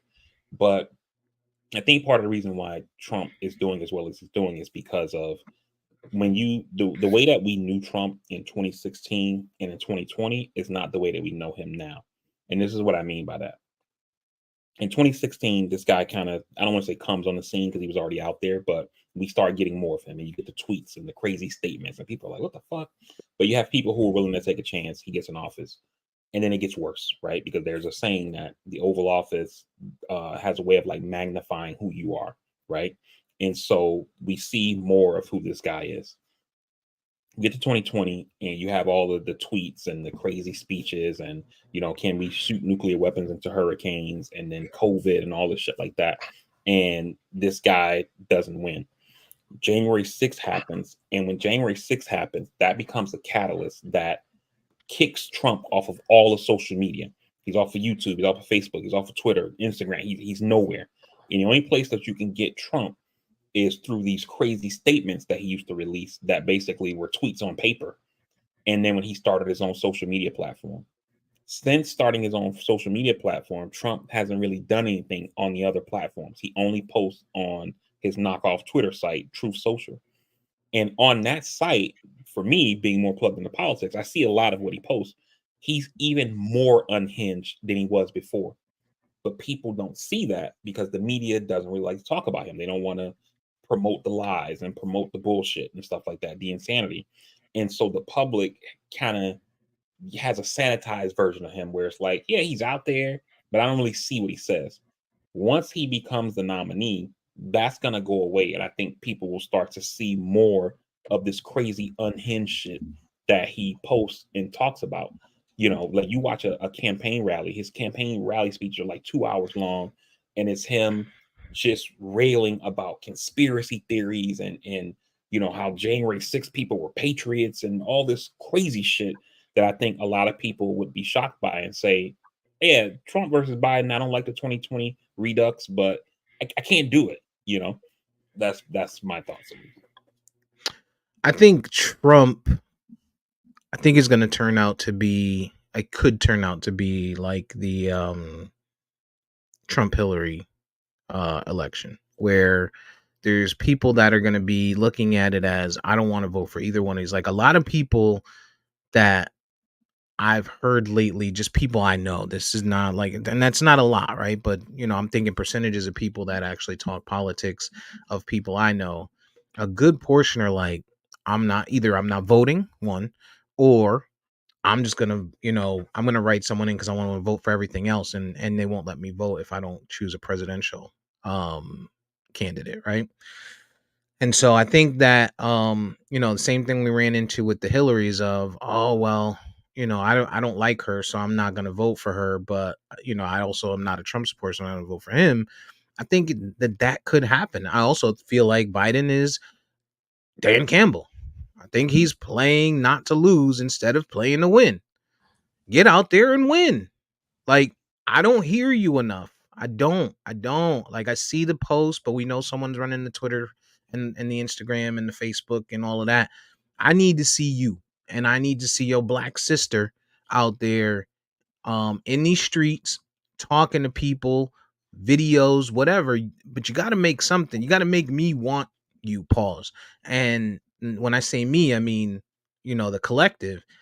It just, and get rid of these fucking student loans or do something, even if you don't do it.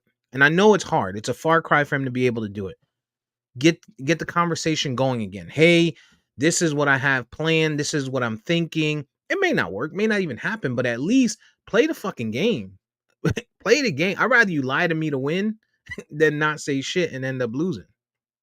And just to correct something that you said, for not you said, but that you say people say, um, you can vote without voting in the presidential. If you only want to vote for who is the person that represents, District 3 on the school board, and they leave everything else blank, totally up to you.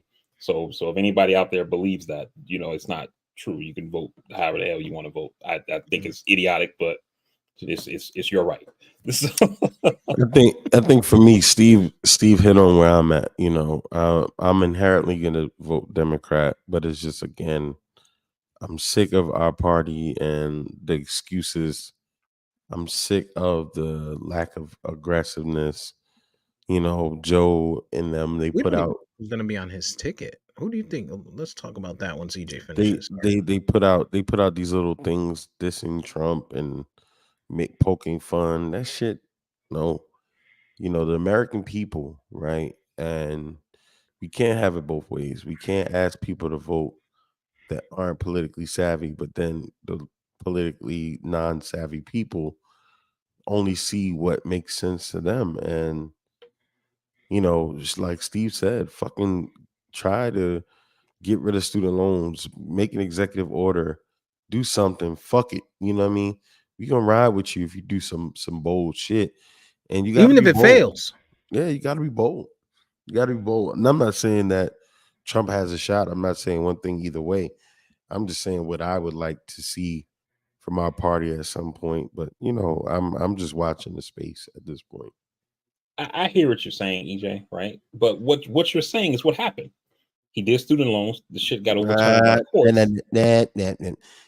No, he didn't do enough. He didn't do enough. He didn't do enough. He tried to be bipartisan, tried to be fucking Joe the nice guy.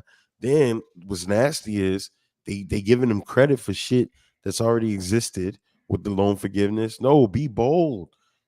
Like I'm telling you, if he was bold to create some, because again, and I've asked this 1,000 times, does he have the power to do so? Everyone says we don't know. We don't know. So if we don't know if he has the power to do so, he might have the power to do it. We don't fucking know. So do something, be bold, get creative, create an act to say, you know what? The American people are hurting. I'm creating this relief act where all student loans are forgiven. Fuck it. It probably won't go through, but Now, if he created an emergency act to if he spun it to say, motherfuckers, there's so much hurt. Here we are. here's your Who student knows? loan stimulus package. And that kind of stuff. So let me give an example of what you're talking about, EJ. And I don't think that you're wrong. The problem is that the politics don't play out the same on both sides, right? So what you're talking about is something that Trump did, right? So while Trump is president, he passed these tariffs on China, on imports from China, right? On agriculture from China. So if people don't know what tariffs are essentially import taxes, right? So it Mhm. means that things that we buy from China are now going to cost more. Now, when he got That's on why TV and Amazon went up. Twitter and shit, he tells everybody, "Oh, I put these tariffs on China, and the Chinese are paying way more now." And because his fans are stupid, they believe him. But that's just not true. It means that Americans are paying more for anything that comes from China. Mhm. On the things specifically that he put tariffs on, right? But he tells people that, and they believe him, right? But what happens is that because he puts these import taxes on agriculture things, it makes the cost of agriculture in this country go up, and farmers started hurting, right? So what Trump does is his administration sends $20 billion worth of aid to America's farmers, right? And they loved him for that shit. That shit was totally illegal because the Congress did not appropriate. The Congress has to appropriate any money that's spent by the government, and they didn't appropriate that, right? But what happened was the Republicans who come from these red states where a lot of flyover country, where a lot of this farming is happening at, they were cool with it because their constituents were getting relief, and Democrats were cool with it because American people were getting reliefs. So people talk shit, but nobody did anything to like go to the courts and make it stop. You understand what I'm saying? Switch the position, right? Joe Biden says, I'm gonna do student loan relief, $10,000 for certain folks, $20,000 for other But folks, that depending already on what their existed though. situation was. That's the problem that already existed though. What already existed? The student relief for people that are in service positions. No, no, That's no, no, no, no, no, and no, then expanded it no. to It didn't, EJ. everybody. It didn't. You're wrong. So No, Joe I'm Biden saying comes he out. expanded it to people that are not in service positions. So when he did his debt forgiveness thing, it was basically you're going to get $10,000 of debt relief if you have a certain kind of debt, and 20,000 if you have a different kind of debt. Basically, there's a Yeah. totally different program for what He you're talking about. basically opened up the program that existed for people that worked in service positions, and he expanded it to everybody, and that's fine. It just doesn't make it's not as big as it's not as effective as what we're We, saying. we're I'm promise you that we're talking about two different things. But let me just finish my point. Is that he does the student loan forgiveness thing, right? And what happens is Democrats praise this thing and Republicans say this is the Antichrist. And they sue and stop it from going through. Right. And so this is kind of the problem of what Steve is talking about when he says, like, be bold, just do something, make it happen, whatever. Is that there's gonna be one side who says, I'm not for this, right? We know And what's that. happened? We know that. But the problem is, speak to your side. Do what your base wants you to do and fuck the other side, because that's what the other side does.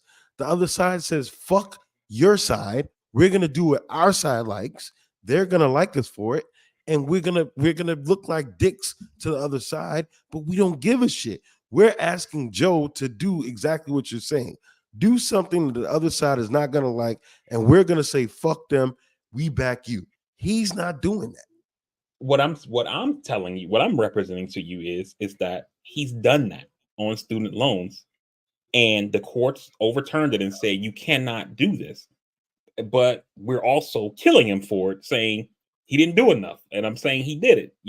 Right He now, did. He for example, didn't. He the didn't. chat we've talked That was a bullshit pussy move. It was a pussy move. It was nothing.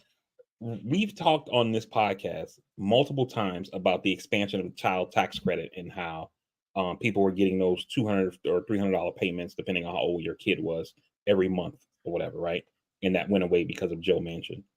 Right now, Joe Biden worked with the House Republicans, which I'm totally shocked that they did this, and they passed a bill that's going to essentially expand the child tax credit again. It's not going to go as far as sending the monthly payments, but it's going to make an extension of expansion of the child tax credit. They just passed that in the House last week. It's going to the Senate this week for a vote. Republicans in the Senate are basically saying, I don't know if I can vote for this thing.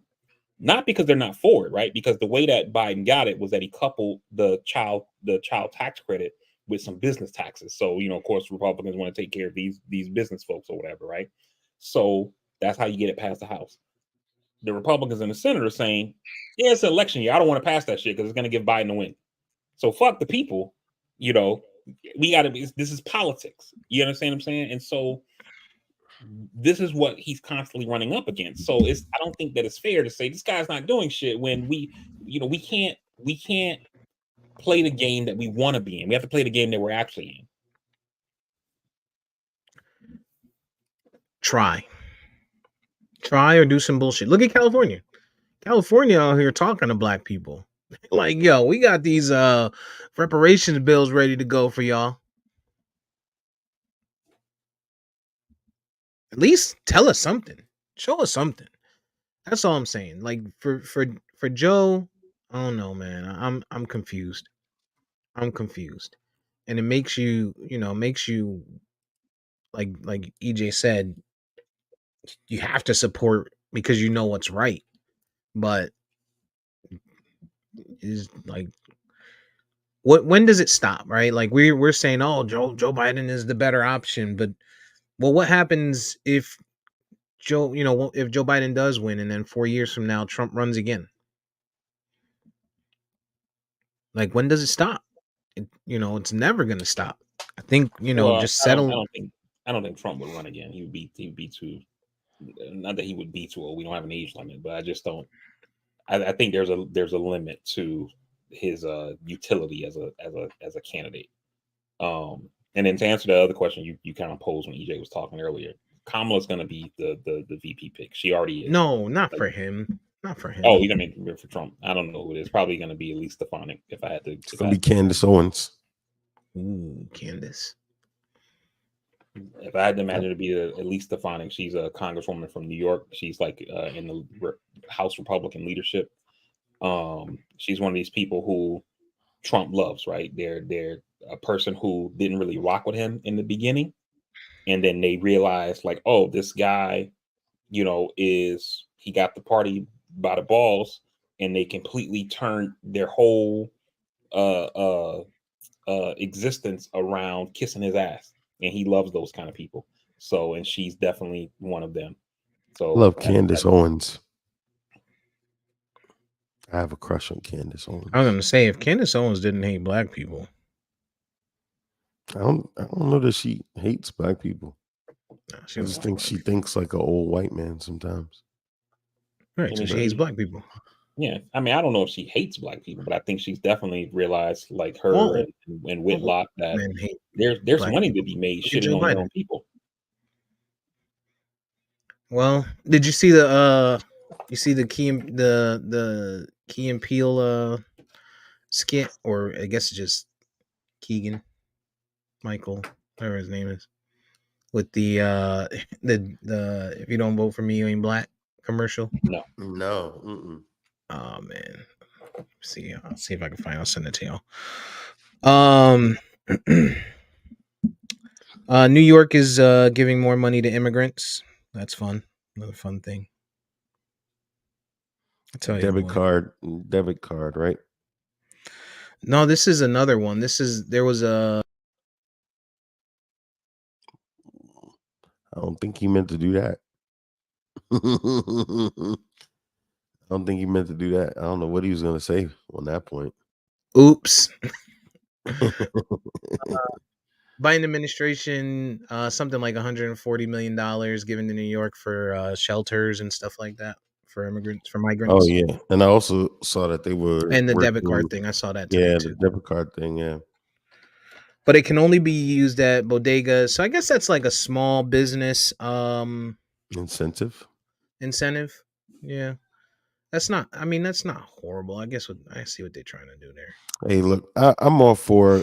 Here's the thing: I'm all for human nature and people being humans. And taking care of the people. You know what I mean? Like America wants to. We've always championed ourselves of taking in the poor and tired and all of that. It's enough money to go around here. I ain't getting it, but fuck it. Thanks, Joe. I mean, I think it's one of those things where we Just have pay your to, student like, loans, EJ. You signed we up have for them. to It's your responsibility.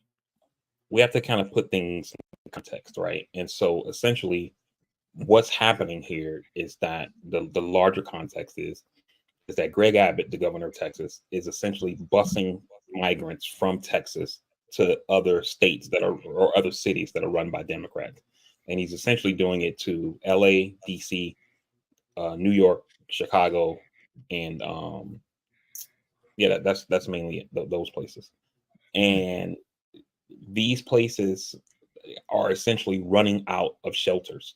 They're like at max capacity. They've started putting migrants in hotels and things like that because there's no more shelters for them to keep them out of the cold in places like New York where they have real winters and things like that. And so they're essentially, I think they're using this prepaid debit card thing as saying this is a way that you can buy food, because it's not like at a shelter where we have, a breakfast, lunch, and dinner program for these folks to eat because they're in the shelter. They eat, sleep, bathe, do everything at the shelter. We have people that are outside of our control essentially, so we're trying to make sure that they eat as well. So I think it's one of those things or whatever, but the underlying issue of busing these people from Texas to all around the country, that shit needs to stop. It's fucking disgusting that that he's doing that. And I wish that the media gave that part of this more attention versus trying to sensationalize, feeding these people Who with stops it? this credit card story or whatever. That part is remained to be seen. Um How does that some people stop? think What's the what some, would how would they stop that? I'm some people just a think the question. feds could get involved to stop it. I'm not sure if they could. Some people think you could go to courts and try to get it to stop. Um, the state legislature could stop it because they're essentially spending taxpayer money to do it. He spent In something like, Texas, yeah, I think he spent something like you think they're gonna go 220. against him? Right. That's my point though, is that, Right. if the state legislature said we're not giving you any more money to do this shit, then it would stop immediately.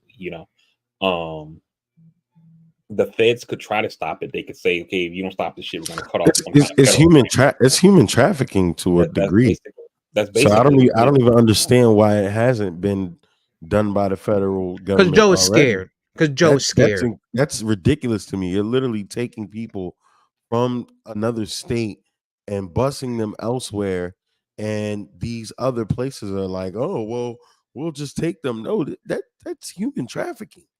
So at what Yeah, point do you at what point do you turn them around? Do you set them up in Texas? At what point does the federal government, our leader, commander in chief, say, hey, if you don't get this shit together, I'm sending the DOJ after you.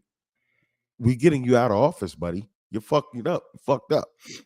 At what point well, do you fucking do something? they can't take him out of office. But I mean, I get your point though. I didn't say eh, take them. I said getting you out of there somehow. yeah. But I mean, my point is that I'm not necessarily sure. I agree with this with what you're saying.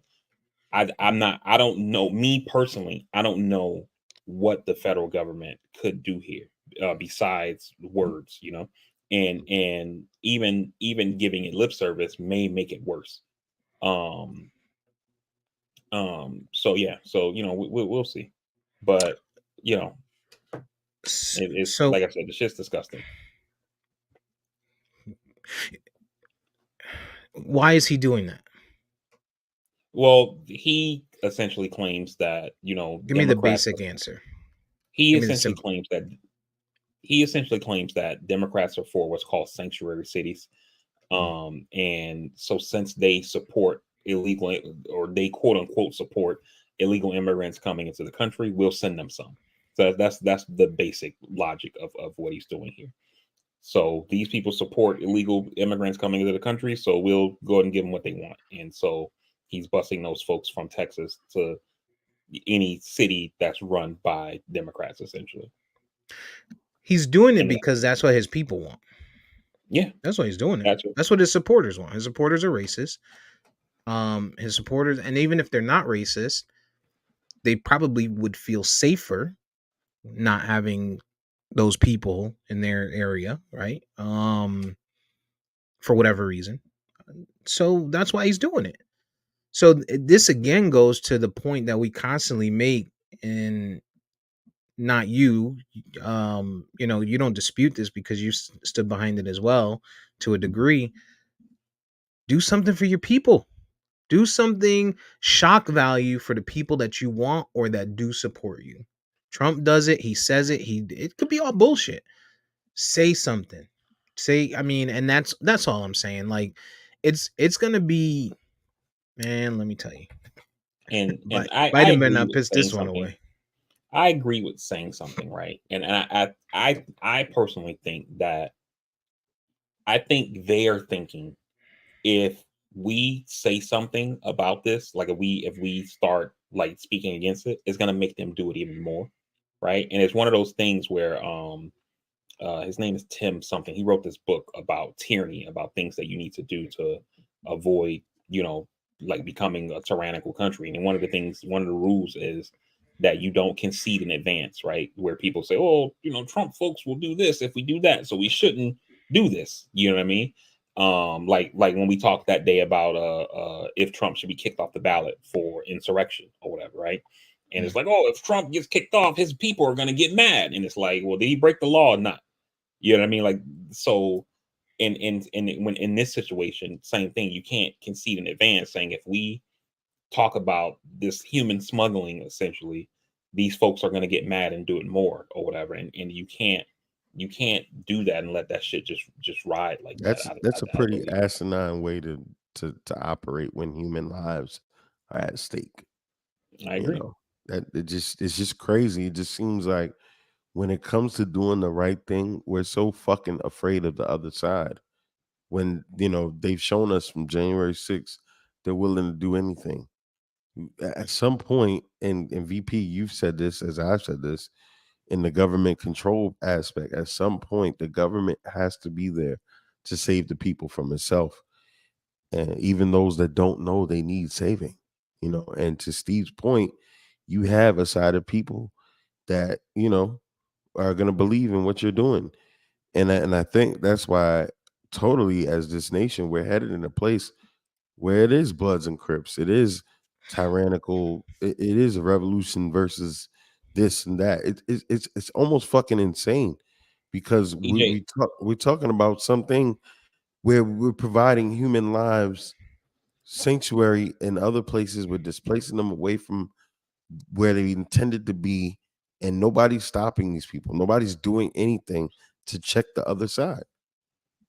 And EJ, I don't think that you're wrong, right? And I think part of this kind of goes back to what I said earlier, and I've been saying it for weeks, where I say, you kind of have to play the game that you're in and not the game that you want to be in, right? And what I mean by that, for this point I'm getting ready to make, Steve said something earlier where he said, they need to say something, do something, get out on social media, even though they know, somebody else is running the social media account, et cetera, right? I think that the Biden administration looks at the media as not being an ally, and the media shouldn't be an ally to politicians. They're here to just provide facts to people, right? But the media openly complains about how boring the Biden administration is. And it's almost like they miss Trump being in office, because there was like this adversarial component to it, to where, they would come at him with stories about crazy shit his administration is doing, or crazy shit that he's doing. He would call them the enemy of the people and shit on them. And there was this constant back and forth where they were getting clicks and getting views and all that shit like that. And with Biden, it's not like that. You know what I mean? Like he goes to give a speech So they're somewhere. not on the Gets off the offensive. plane. They're not on the No, I'm not offensive. even. I don't mean it in that way. What I'm saying is that They use when Trump to fuel what they got. no, my point is that, like, when you guys say do something, say something, et cetera, et cetera, et cetera, right? How much coverage does this stuff get? Like, one of the reasons I believe this. I don't know if this is true. So just this is my personal thought, Steve. Right? Like, when Steve talks about in chat, like, how bad the economy is, like, there's no numbers from any group, government organization, private banks, etc., that suggests anything to what Steve says about the economy. The economy is on fucking fire right now. For who? And it has been For for the who? last 3 years. For who? The for who part, I'm not going to get into that. I'm just Okay, talking about the economy. because I'm that's just talking about the always my economy point. overall. Right, I'm but just that's talking about the always my economy point. overall. I So got I you. don't care about what rich people get, right? It looks great It's for rich people, it's not but just rich people though. what So, does that do? Okay. but let me just finish the point. You know what else is on fire? Inflation. Inflation has actually been coming down month over month over month. Coming Inflation, down, but yeah, just it's not like I there told yet. you about gas prices, right? When gas prices, they send them to you at $7 a gallon, then it comes down to $3. People are like, oh yes, we're at $3 a gallon, but it was $1.50 before it went up to $7. Right. I Inflation, mean, it same. wasn't $1.50, but I got you. I'm your point. I get your point. My whole point is, though, is that I think part of the reason why people feel the way that they feel about the economy is that they don't get reporting on it that tells them this is how things are going, right? This is how this is going. This is how it impacts you, right? No, no. Let's say, for Do you really example, I'll believe tell that? you what. Do you I'll tell really you why you're believe wrong. that? People I'll tell you feel that what. shit because they look at their bank account, bro. Exactly. I'll tell you where you're wrong. You're wrong because you gauge the economy based on those numbers. That's you. That's you know other political people. That's people that want to live specifically by the facts, right? Specifically by not the facts, but Well, not only that, not to mention this guy's debt free, two household income, military conscious, all this. His house is in order. He's not thinking about the other people, to your point, Steve, that are day to day, that might have taken their chances with student loans or other shit, and they're hurting and they're not getting back what they put out, what they but feel not even to that put out. extent. I want to talk broad. Just when you talk broad, you have the people like VP and E and others, right? That look at this sheet of paper and what does this sheet of paper say? Okay, we went up here. This is what we were projecting. We're higher than what we projected slightly. Okay, great. But then you have the bevy of people that look at their bank accounts, the bevy of people that go into Publix, the bevy of people that go into to the gas station, and now they're wondering, shit, all right, I got X amount of dollars. I could get $17 in gas. That's probably gonna give me about a quarter tank. Maybe I should get $20 in gas, and maybe I just won't, get this extra loaf of bread or whatever, right? Those are the people that are feeling it. And when you guys say, "Oh, the economy is great," yeah, they're great by numbers, but the feeling that people are having today, that's not the reality of it. It really isn't. It's So not. that's what I said. When they I say, get- "Oh, consumer spending is so high." Consumer spending is high because inflation is high. You have no choice but to spend. If a gallon of milk went from $1.50 to $3, it's gonna be higher. That's how A numbers gallon of milk was work. never $1.50 though. Like we keep It- throwing these numbers out. Like this, it was never that. right. I don't think milk's But been that's the under thing, $3 since like right? But 2004. we could play semantics. We can play semantics all you want. All I'm saying is that if the price of anything goes up, and the same amount of people have to buy that stuff. This is not makeup. This is not people going out and just buying fucking extra underwear. This is stuff you have to buy. Okay, People have to buy milk. People have to buy right. food, and the price is skyrocketing. Got you. So let me answer that this way, right? To answer the point that you're making about prices and inflation and things like that, CJ or Steve, and the thing that EJ is saying about when he asks, "Do I really believe that about information and people not knowing things?" Let me. The both of these things, you guys are kind of basically making my point, right? Remember 2 years ago? Let me finish, EJ. See, you're already getting ready to cut me off or whatever. Remember about 2 years ago when the price of eggs and chicken and everything skyrocketed and people are like, "Yo, what the fuck?" Blah, blah, blah. Right? When that happened, people said, "What the fuck? Biden, egg prices, chicken prices, this shit is ridiculous," boo, boo, boo, boo, or whatever, right? Where the media misinformation or not misinformation, where the media just not reporting things and not getting people to know what's happening allows for people to essentially blame Biden for something that's out of his control. Because essentially what happened at that time was that there was a bird flu outbreak where they essentially had to just kill off millions of chickens all at the same time to stop this fucking bird flu from passing or from spreading. You then have supply and demand kicks in. There's more demand than there is supply. The price of eggs, chicken essentially rise, and people are pissed off about it. Once the unaffected chickens start laying more eggs, they produce more chickens. Those chickens produce more eggs. Now the supply gets fixed. It takes however long the chicken birth to birth to table process goes. I don't know, right? A year, 8 months, whatever the fuck. Once that happens, the price of eggs stabilize, right? And nothing to see here. But in that window of Did where the they ever prices really are, stabilize? I'm saying that I'm not saying that they're stabilized. I'm saying Okay. they shot up. This is before inflation's like started getting crazy. This happened like 2 years ago before inflation went crazy, right? They shot up. They essentially came back down after however long the cycle goes for the chicken the table, whatever the fuck, however you call that process or whatever. And then inflation kind of went out of control, and then they went back up again.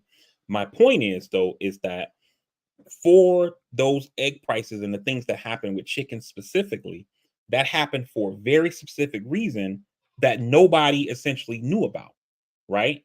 And it was easier to say when Trump was president, chicken cost $2 and now it's $5. Biden sucks. When that's not what's happening here. And the reason that people don't know that is because we have a media that doesn't see its job as educating people as to what's happening in the world.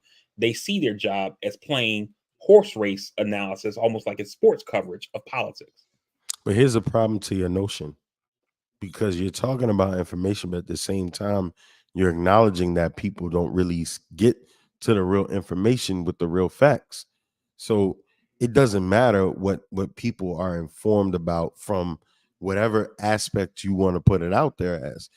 Biden, the people, the government can say this is this and this is that, and it might be what it is or it might not be. The people don't get to it like you. That's the thing that Steve and I are saying. You're looking at it from your paintbrush of you're very politically informed, you're very savvy. We remember when that shit happened. I We think you're missing what remember. I'm saying. No. I'm on brand. Hear me out. Because I remember when that shit happened. We talked about it. It was a pod topic. But here's the problem, right?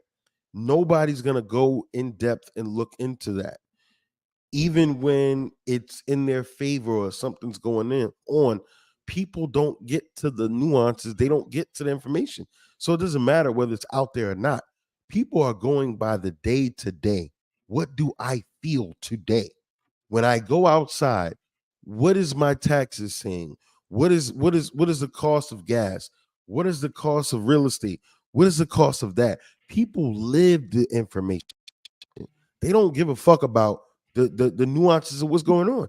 They live in day to day and Mhm. how it feels out here.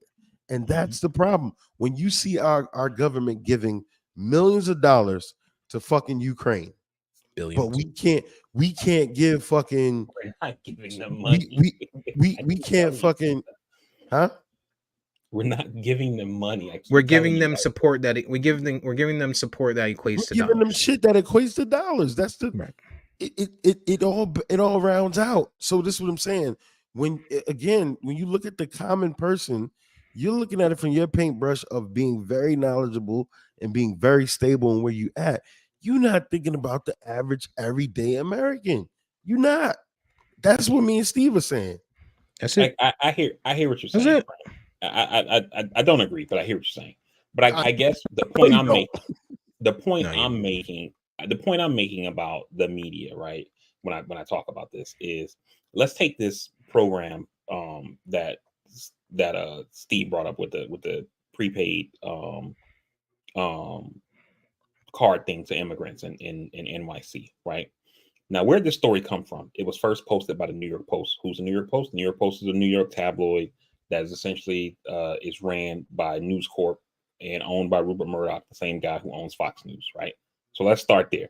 But when you look at the headline here in the You media knows, understand because that you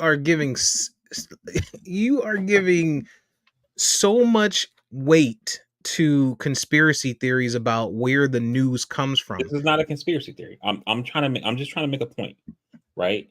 Now, I just told you guys essentially why this program is happening, right? Because these folks are living in hotels and they're not in the system. And I think EJ understands this from a social work perspective, right? They're these people are outside of the system because they're not in shelters Put because them the out. shelters are full, Put them out. right? It's not our job So, to pay for them to be in a shelter because there's other so, people that are US citizens that are homeless that don't have space in those shelters. They're not shelling out extra funds for homeless Americans. so the headline here says NYC launches $53 million program to hand out prepaid credit cards to migrant families. That's how the story goes, right? And then if you read the story, you don't find out in there from this particular story that it's because of the stuff that I was saying earlier, right? Mhm. Now I had to read that in a separate story from another news organization, right?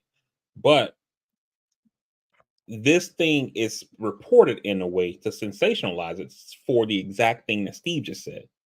There are Americans who need this, who need that, ABC, whoop, whoop, and they're not getting it. So why should this thing be done? Right? Now, what you're not going to hear people say is those folks who may be homeless and need a shelter, etc. Right? Why aren't they in those shelters? Because I'm pretty sure EJ could tell you that there are a myriad of reasons that people don't go to shelters. Sometimes it's because of The drug government use. sends them crack Sometimes it's pipes. because they don't want to comply with the shelter's rules in terms of, you have to be in by a certain time because they close the Mhm, doors and mhm. that kind of thing like that. Curfew. And Yeah. those people may choose to not go into a shelter system. Some of it can just be pride where I'm not going there. I'd rather sleep in my car or do whatever. You know what I mean? So it's I don't think the answer is as easy as saying the government's doing this for these migrants and not doing this for Americans. Yeah, but again, your problem with the media is you're on one side, you believe this, while there's other people on another side that believes that. Just like when we saw the headlines of Joe Biden does X But what's amount the truth for of it though?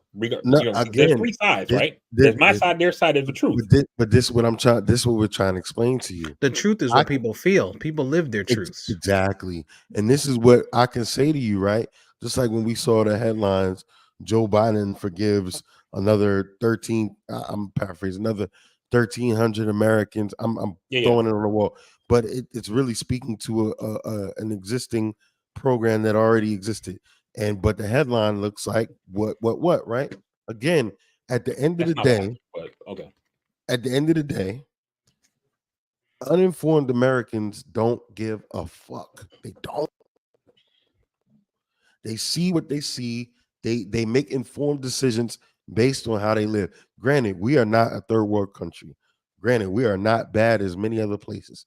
But to fit the bill that we say that we are, while we're taking care of all these other people, people are wondering, where's my shit?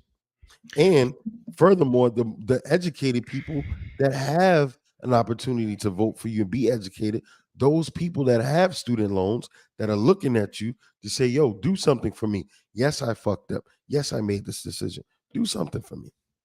Steve, let me say something real quick to EJ because he's not going to let the student loan thing go. So let me just correct him here. You've been on it. The program that you are talking about, EJ, was an existing program. It was an existing program. What happened was there was. Let me finish. There was some kind of glitch in the system that wasn't essentially tracking these people's payments the way it was supposed to, so that way their debt was essentially wiped out. Oh, Joe Biden's the hero because he found the glitch. No. Let me finish.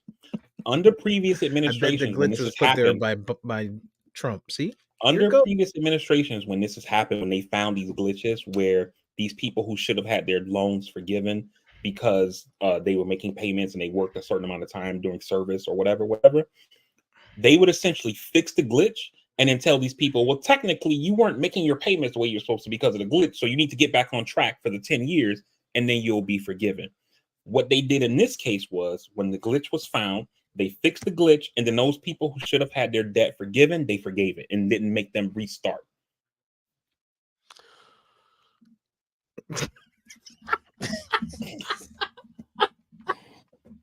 Yo, I can't. I can't. What happened? Yo, I live in Florida, so I talk to a lot of Republicans on a day-to-day basis, and they be saying some wild ass shit. And I'd be like, yo, you are wild.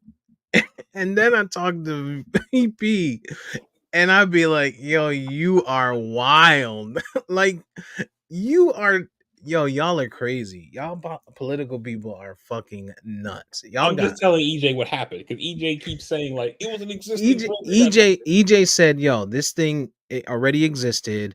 Biden is taking credit and making a headline, or people that support Biden are making a headline to say Biden is the hero, right? Because that's what you do in politics, Steve. Right, but when the Republicans do it, it's wrong. You mad at it. Exactly. You just threw so much dirt on the New York Times, not only that, but he went as far to tell us who the New York Post is owned by and governed by. Fox News, right. It's fucked up. Who's associated with Fox News? Who is also associated with this person? Who, if you go back to 1922 in the Republican Party, like this. But when it's Biden, it's like, nah, the previous ones didn't do it, and Biden did it, so we did it.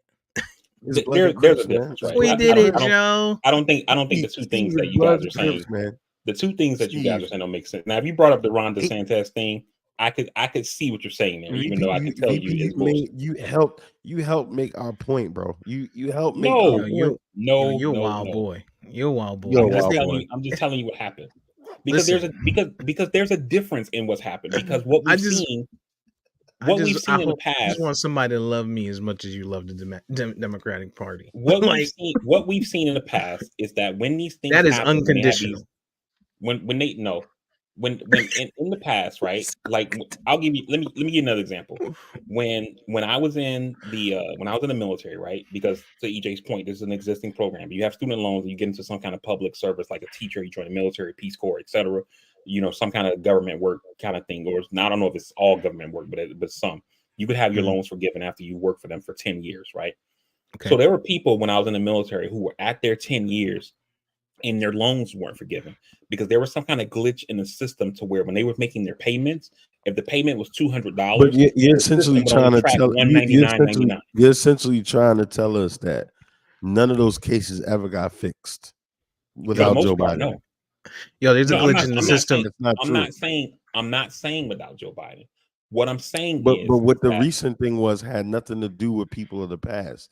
These are Let me tell you people something. that qualify currently that hit their 10-year mark, and the news chose to report No, on the that's number not of what. That's people. my point. That is what That that this article was. is not That what. is what That's that not article what was. happened. You I'll find the article maybe you're talking and about two highlight it different for you. articles.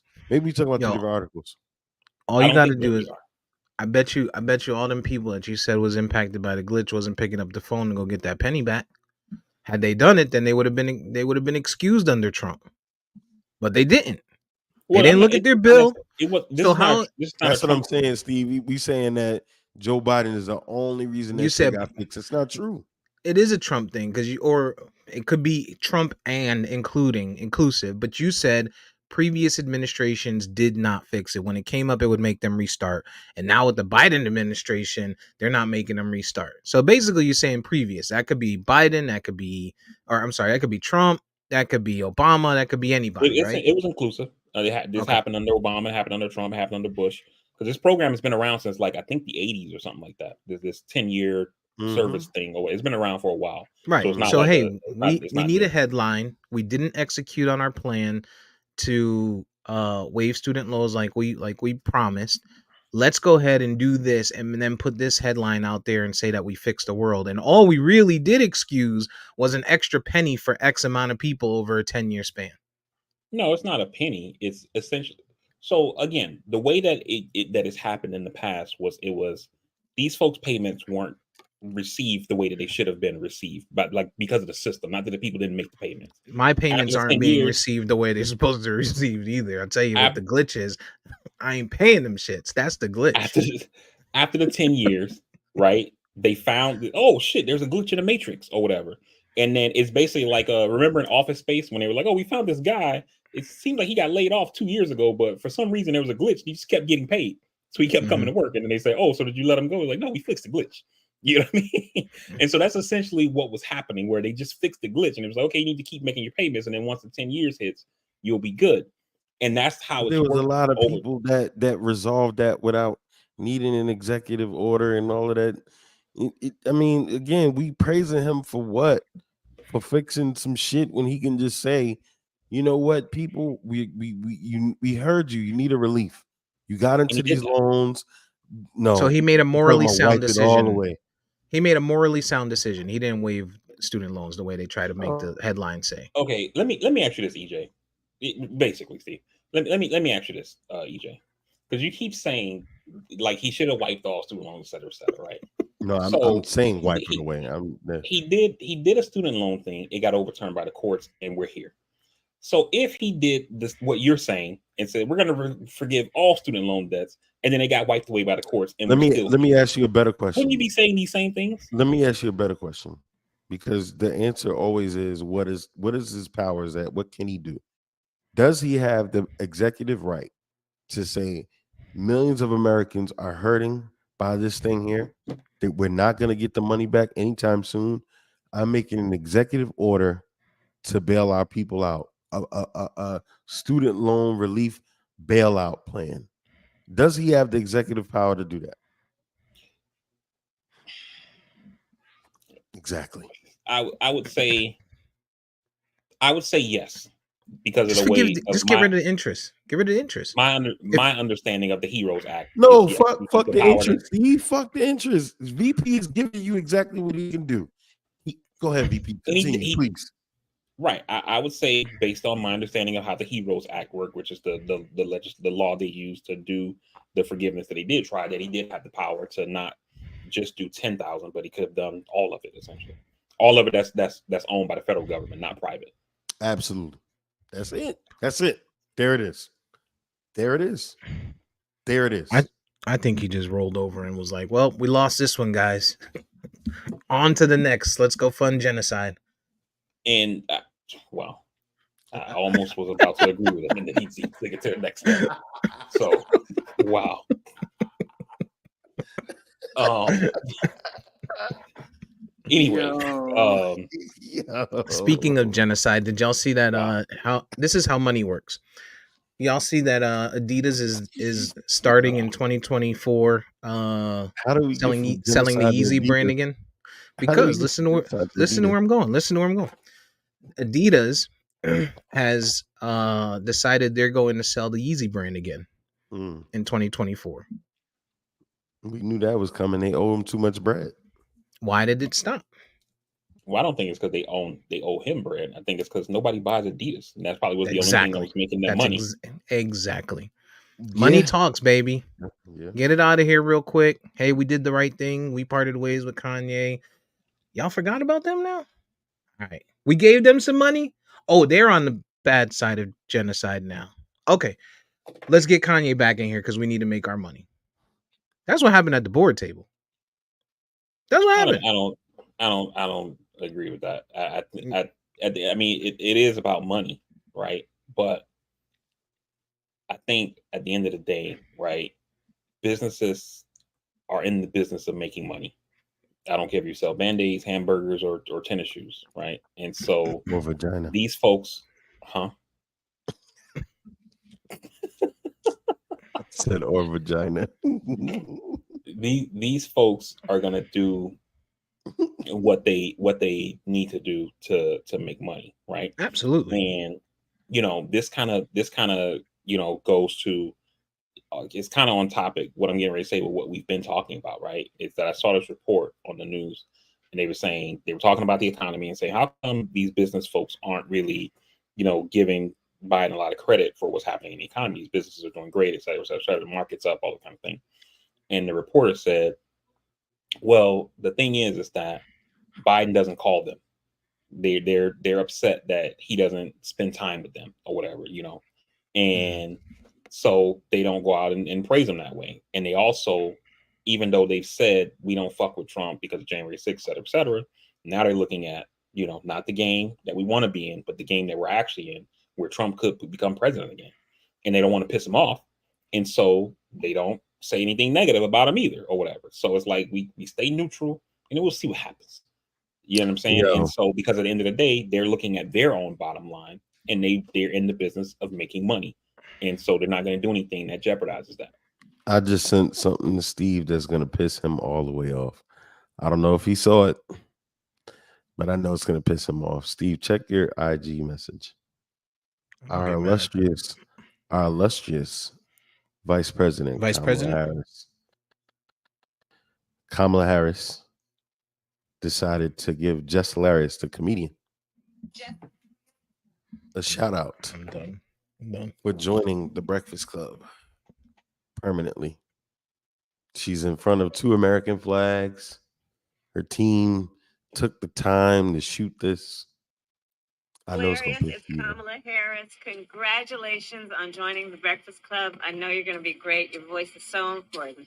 Have fun with Charlemagne and DJ Envy. And thank you all for just being such an important voice for so many reasons. Take care. Jesus Christ. Yo. I don't know what's the problem. None. Go ahead, Steve. None. I just don't think they have to do that. I don't. Let me tell you why I don't think they have to do that, EJ. Because Before Hot you 97. start, Steve, let me say we agree up to that point. But continue. We'll see what happens the rest of the way. Until I say the because. Hot 97 is in New York. There's no fight for blue votes Power in New York. 105. Power 105. I'm sorry, Power 105. I'm sorry. Mhm. Power 105 is in New York. There's no fight for blue votes in New York. That's not a state that they have to fight for. So I don't think they have to do that. I don't think she has to pander as much as she's doing. And they always do that. They went to see Charlemagne. However, they do realize that Charlemagne is a big voice. Not just in New York, but because he's got his podcast, because now the Breakfast Club is on iHeart and it's nationwide. It can be, when Charlemagne comes out and he's like, I'm not sure if Joe Biden is our candidate, it reaches much more than just the blue state of New York. So I think that might be the reason why she's pandering. And they continue to pander to Charlemagne and Envy and the Breakfast Club and iHeartRadio. Okay, so now that you've finished, let me say I agree with you all the way. I think that is the reason why Charlemagne has made himself a voice in in our political space. His show, at least for Democrats at least, is one of those go-to shows where they go to try to reach probably young people, the most black people specifically, but young people or black people generally, but young people specifically.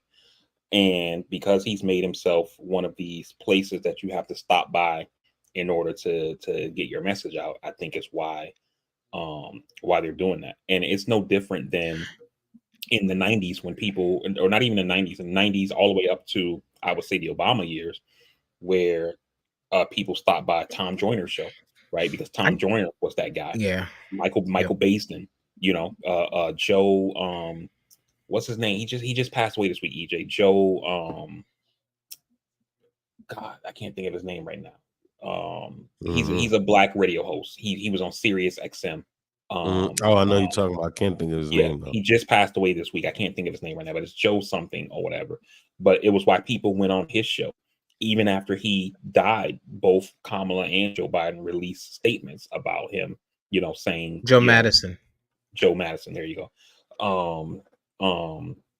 So Charlemagne has essentially made himself one of those people. And so I think that's why you see a message like that or whatever, because he's essentially gone from just being a radio show host to being like one of those guys. Shout out to Just Hilarious though, man. You know, she's worked her butt off to get where she's at, and that's high praises coming It from is. our VP. She's corny to me though. I love her. Just It's hilarious. crazy. Yeah, I just love her just because of her. Just She's even corny. She's not I even just love funny. her. I like her. Trash. I never seen her What's crazy? stand up though. I've never Mhm. even heard of her until this very conversation. Hey Yeah, yo, she's hey trash. yo, She's trash. hey If I yo. sent you a meme, she's the meme with the short ponytail. You'll know exactly who she is. You'll be like, oh, okay, her. She's There not was a trash. I She is like her. trash. She's not funny. She's on Wild 'N Out also with Nick Cannon and them. She just not. I Yo, mean, Nick Cannon is a genius for that show because those comedians were like super talented, and the shit that they did, like the shit they do, the show that they put on, that shit is pretty cool. And then he's built a lot of people's careers from that show. I You want to know, see I've seen her face before. I want to see the staff that does the that comes up with the ideas to keep the president and vice president hip. Like the person that's sitting there in their Adidas, in their tracksuit, like, oh, reading frappuccinos. reading the headlines like, oh shit, this was big. Just Hilarious just got hired. Hey Kamala, this would be a really good idea. You know how this happens, Steve? There isn't like a person who's on that kind of thing. What happens is these people, going back to my thing I said earlier, in social media, Twitter, Instagram, it's not real life. These people probably see Just Hilarious trending. Let's see why. Oh, she just got hired by the Breakfast Club. That's what Charlemagne. That's a big show. We should give them a shout out because why? They just hired this black woman, right? And it's election year. Nah, Put two and two I feel together. like Boom, we send them a quick shout out. I feel like it's a young black staffer on that staff. I doubt That's it. like, yo, Kamala, your boy, he just did this. Cause I don't know. I don't know. I seriously doubt it. I think it's just one of those things of they see this as trending. Let's see why it's trending. Oh, it's trending for something that that's in our like circle, our sphere of things that we care about. It's in our demo, and so let's send a shout out. You know what I mean? And I don't think there's anything more than that. I feel like it's got to be somebody there. It's gotta be. It's gotta be. And they Here's the crazy. and they, of their on their communications team, they do have a person that handles social media, right? They have a person who wears social media as their job. So I'm not saying that like there's not a person whose job it is to say like let's go and see how we but I'm saying that person who handles the social media stuff, they probably see this is trending. Let's see what's up. Ooh, and then they pitch it to like the chief of staff or somebody, and they say, maybe we should, get the VP to send something out, and then it happens, But I think that the shit is ridiculous. I'm not for it on either side. When the Republicans used to give Rush Limbaugh all these shout outs and high praise, I thought it was idiotic. I don't like it when Democrats do it either. It's I think it's bullshit. Let me tell you how nasty this world is right now. Check this out.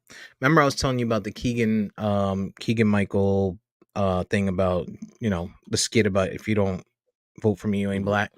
Mm-hmm. Well, Charlemagne is the one who posted that, right? Well, that is off of Charlemagne's page now. It's no longer there. And guess what is there? Kamala Harris. Kamala. It's all the same. You get it. Tomato, tomato. Her Tomato, name is Kamala. Kamala. It's Kamala. So I hear what you're saying, Steve. I also would think that. Remember when somebody posted something to Steve Harvey's page and he fired the dude or whatever because the person posted something that I can't. You know what I'm talking about? Does that make us that ring a bell? What I'm saying? I can't remember what the situation was or whatever. But it could be a thing like that where maybe whoever runs his social, because I'm pretty sure Charlemagne ain't running his own social media. Nah, I'm not saying that's what happened. I'm saying it could be. He's one But of it them also could be what temperamental. Steve is saying. Yeah, it could be he's what one of them Steve is saying. He temperamental posted some people. shit because he was angry or whatever the fuck.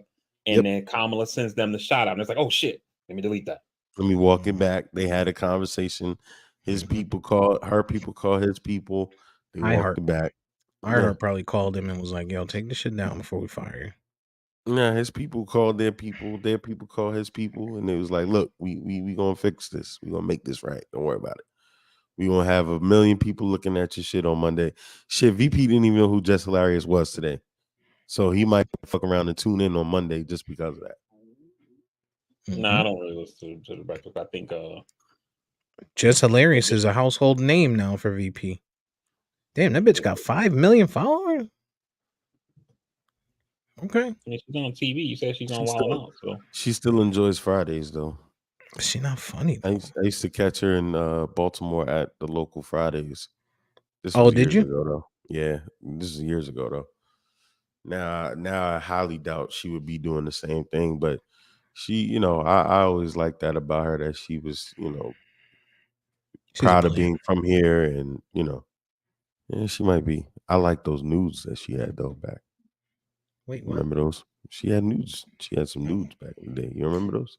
No, I told you I have eyes for one woman. First you had my curiosity. Now you have my attention. You need to go find some Joy Taylor joints. That's what you need to go find. I'm gonna go make some. You want to peruse the internet for something. All right. All right, 2.5 hours. I need to go get some breakfast. Facts. Or lunch or brunch.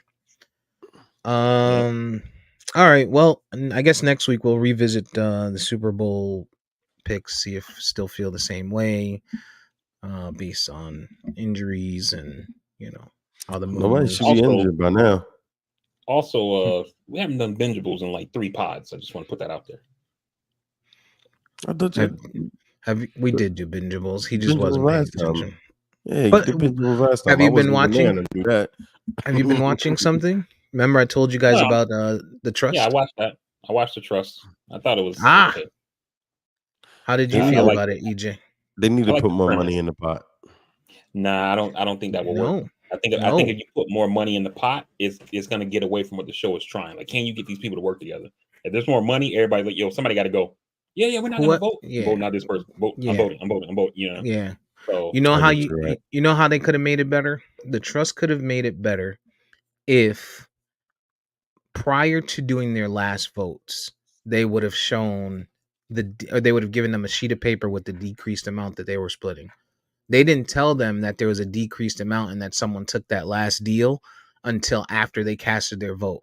So now if we all just met and we're like, yo, I didn't take the money, but now I go back and it went from 268 to 243, I'm going to be like, damn, somebody lied and took that 25K.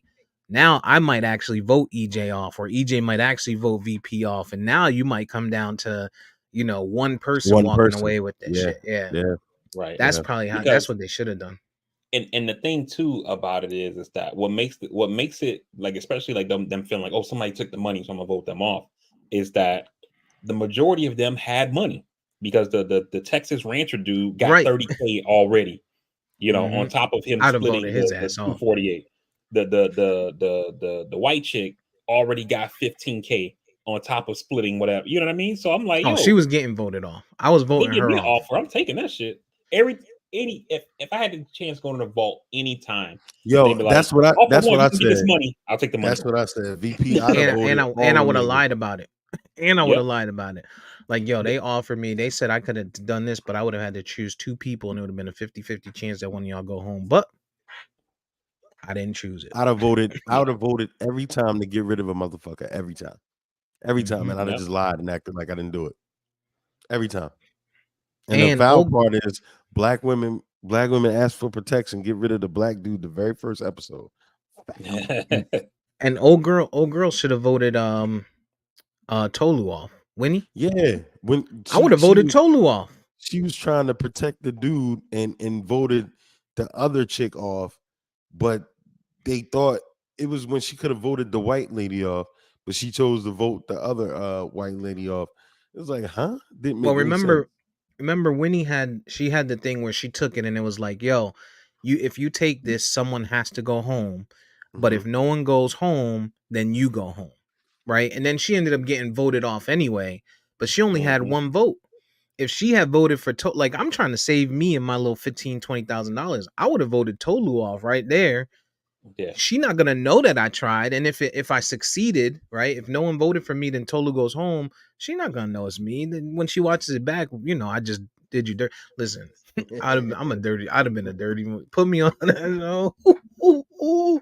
Shit, motherfuckers is going home. I've been voting Yeah. niggas every week, yo. Every week Mhm. I've been trying to shrink that thing down. And Every and week. I would always vote against players. Like that dude Brian the rancher, or the guy who was a school teacher, the military dude. I wouldn't have voted for them because they the ones who was like, we need to be a family. So I know they ain't gonna vote. I'm voting for everybody else. Right. I might have voted for them. Because now you turn the house upside down. Who would have voted for Brian? How dare he was the nicest guy in the house. Oh, man, don't put me on a show like that, man. Y'all be Yeah. fucked. I've been watching that one dude, the one who was like the millionaire or whatever, like he was an idiot. He was stupid. He got drunk. He had him at brunch and he turned into a bad bitch. That's He couldn't hold his That's couldn't what hold happened. water. Girl, I wanted to wear my Louboutins. All right, dog. Okay. Like you sit there talking to people who's struggling about like it's been so hard for me because I had to hide my Louis.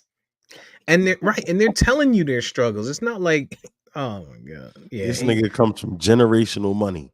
Read Right. the room, dog. A Read family and- of wealthy real estate agents. And that's what's wild about people who come from money is because they all think they made it on their own. Because you hear him, I did this, I had to do this. He don't talk like I was born on third base. He's making it seem like he's one of like that saying, you were born on third base, but you act like you hit a triple. You know what I mean? And that's literally that dude. This motherfucker probably don't even sell houses. He probably just answers the phone for his mother. His mother probably rich as shit. Or just takes her clients. You know what I mean? Like you know what it probably is? His mom probably already rich as shit. And then to set him up, they were gonna sell this super expensive house, and she listed him as the agent instead of herself and let him get the commission. Yep. So that way he'd be good. Like get the fuck out of here. Yeah. Yeah, he's stupid. I wouldn't have said nothing. I would have said nothing. I mean, as soon as they heard that shit, he was out of there. There's another one that I've been watching. VP, you might like it. It's Trader. It's another type of reality joint like that, but it's more. It's probably closer to Big Brother than The Truth. Oh yeah, I haven't seen it. My wife watches that one. Trader. It had some people from Big Brother or from Survivor. Yeah, on the it first did. Season of it. I think this is the second season. Yeah, I'm watching the first season to catch up on it, and then I'm gonna pick up the second one. The second one has some actual people that I want to see, like CT is on it. CT still around. That's crazy how that motherfucker's made a career. Household name. That's crazy. Him, Johnny Bananas, all of this shit is a career for them. That's just crazy. Household names. Them in Jersey Shore, man. You can't be mad at them. Shout out to them. Regular Get guys. it how you live it. Yep. Get it how you live it. Okay. So yeah, The Truth. Anything else you guys watched? What you call it is back. On Stars, Hightown is back. I Raising didn't watch Oh, Canaan. that. Yeah, I Raising watched it. Canaan is about It was to alright. end season 3. Pretty good. Well, Raising Canaan, No, Hightown. Hightown, I told Hightown. you, Steve, That's funny. it's okay. If you go back and watch the first season, you'll see almost immediately why EJ likes it. Oh, some titties. It's the main character is a lesbian, and Oh, they okay. they Oh, I they did give start you watching they Hightown. give you a lot of I want. opportunities to know that. It's old girl from it's old girl from whatchamacallit, from Chicago Yeah, Fire. you're right. I did watch. I don't know why I stopped watching that. I liked it. Like, It's hilarious. It's funny to me. yeah, It's based up in Boston, right? Massachusetts. Mm-hmm. Yeah, yeah. yeah, yeah. They I took the Game actually of Thrones playbook. It was like story. Oh, this part you might be getting ready to look away. Titties. Oh So, yeah, and she an alcoholic. Yeah, I yeah, remember. Yeah. Alcoholic, drug addict. She's fucked up. That's She is yeah. perfect for fucked up. EJ. EJ, like, give me two of those. I'll take I'll take two of her. Absolutely. Oh Absolutely. man. I liked her on Chicago Fire anyway. Like she all right. Yeah, she's solid. She's solid for sure. Yeah, she Good all show. Good show. right. Good show. I didn't know that was on. Damn, season 3. I gotta watch it. Okay, I gotta get back to that. Yep. Um, Hightown, Raising Canaan. I don't know when you gonna start that. Raising Canaan.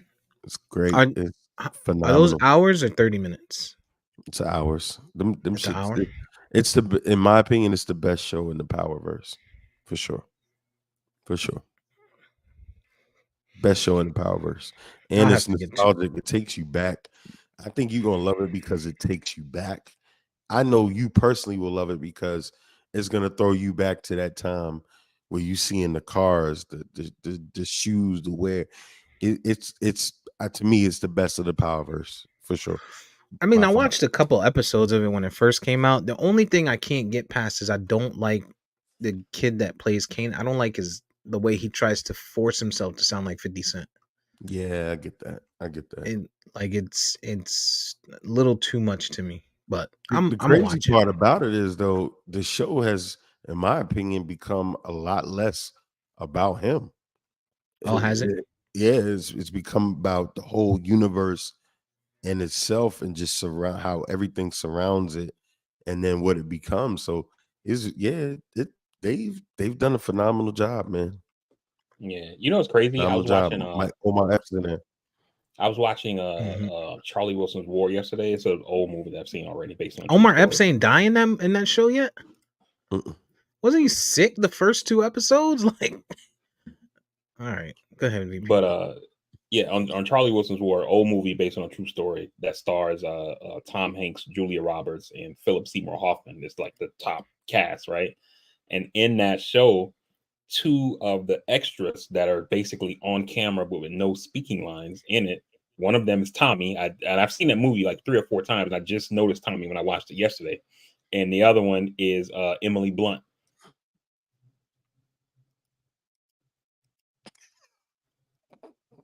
Wow, Wait, Steve. what? Emily Blunt. What about her? Oh, never mind. Yeah, nothing you said, man.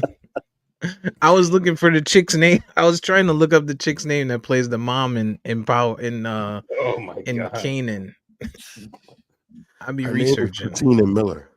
Yeah, that's what I was looking up. I was trying to find her, so I didn't hear what he said. She showed her titties this season. What he say about Emily Blunt? Though? Oh shit. She showed her titties this season. I was not expecting that. What did he say about Emily Blunt? She's got a nice rack. No, I was just making the point that you were talking about Power, and I was saying, or EJ was talking about Power, and I was saying I was watching that movie, which is an old movie from like 2004, 2005, or whatever. And I've seen it before. And then when I was watching yesterday, I noticed one of the extras with no speaking lines, but they show on camera is Tommy from Power. And then another one is really? Emily Blunt. So you have 2 people that are like big time actors now. And which movie was that? Movie. It's called Charlie Wilson's War. I remember that. This nigga was not listening to a fucking to nothing I said. I had already said the name of the movie. I was trying to look. Hanks and Julia Roberts. I was trying to look up Patina Miller. because I was about to say exactly what EJ said. I heard that she showed her boobs. I think it was Joe Budden's podcast. They said that on that she Mhm. showed her boobs. She showed her right. I was highly surprised at that. Were they good? Yes. Man, one day I'll see Yes. them. One day I Yes. might be able to see them.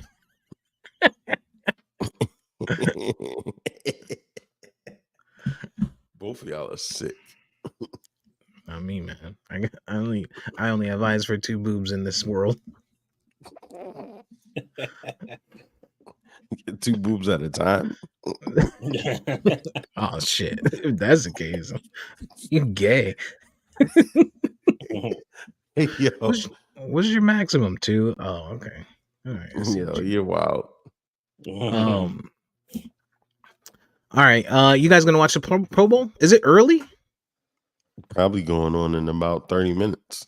Yeah. Yes. The Pro Bowl's usually early. That's why they Well, the weather's not gonna be good looking outside.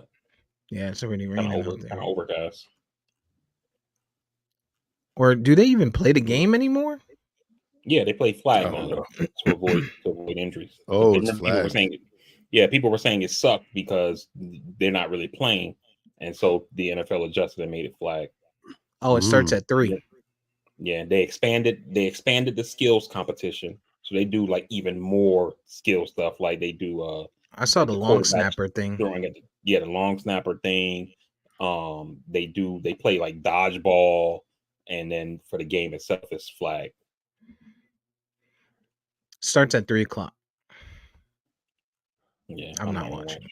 I'm not watching. Pro Bowl kind of I feel like whenever I listen to my Dolphins fans, I feel like they're like EJ the way he is with the Jets. Like they were shitting on Tua for his performance in the skills competition. Like this dude ain't it. And I'm like, because he got 16 points in this bullshit skills competition. You can watch it and you can see Tua's totally half-assing this thing, right? And it's almost like he don't even want to be there, you know? And they're like, oh my God, this fucking guy. I'm like, this dude threw 4,000 yards, 60-some% completion rating, fucking top 5 passer rating. But in this bullshit competition, you're like, see, I told you. Nah, that ain't how I am. I tell the truth. I just mean like when you be like, man, I fucking hate the Jets. I hate this. I hate like. No, I hate Robert Saleh. I hate Robert Saleh. I've never liked him as a coach. I'm never gonna like him. They just be killing this dude. They try to find anything to kill this dude, and I'm like, you're saying this dude sucks off of this bullshit competition that means nothing versus what you literally saw him do in actual games. You know what I mean? Like that shit is ridiculous, yo. Fans of fans, fanatics. Happy Black History Month. Yeah. Oh yeah, Carter G. Woodson. Shout out to Carter G. Woodson. Yeah, Who's that? Chairs up. Father of Black History Month. Nigga Steve. There they are. Oh, you found the titties. No. Oh, my bad. What would make you think such a thing? Okay. He found the titties. Yeah. Nah. He did. Nah. All right. Well, nigga said, nah. Get us out. I was looking for the Pro Bowl roster. Mhm. Okay. All right. Well, that's all I got for this week. So we'll hand it off to VP to get us out of here. Yes, sir. Hey, everybody, we definitely appreciate you guys for rocking with us this week on this week's episode of the Castworthy Podcast. Like we always say, make that phone call, send that text message, reach out to your people, let them know you're thinking about them. Tomorrow's promised to nobody, so definitely talk to your folks, see how they're doing, check in with them. We definitely appreciate anybody who listened to us live today, even though we went a little bit long, but it is what it is. We appreciate you for rocking with us if you stuck through the whole time. For the folks who will listen once the episode posts, we appreciate you taking that time as well. You can find the podcast on all podcasting platforms by searching at Castworthy. You also can find us on any social media by searching at Castworthy. On Instagram, it's at Castworthy_podcast. While you're there, you can leave a like, subscribe, share, follow, tell a friend, help us grow the audience. We very much appreciate it. Help us with that algorithm. And with that being said, man, we will see you guys on next week for another fresh episode of the Cast Ready Podcast. Happy Black History Month. And we out. We love you. Peace.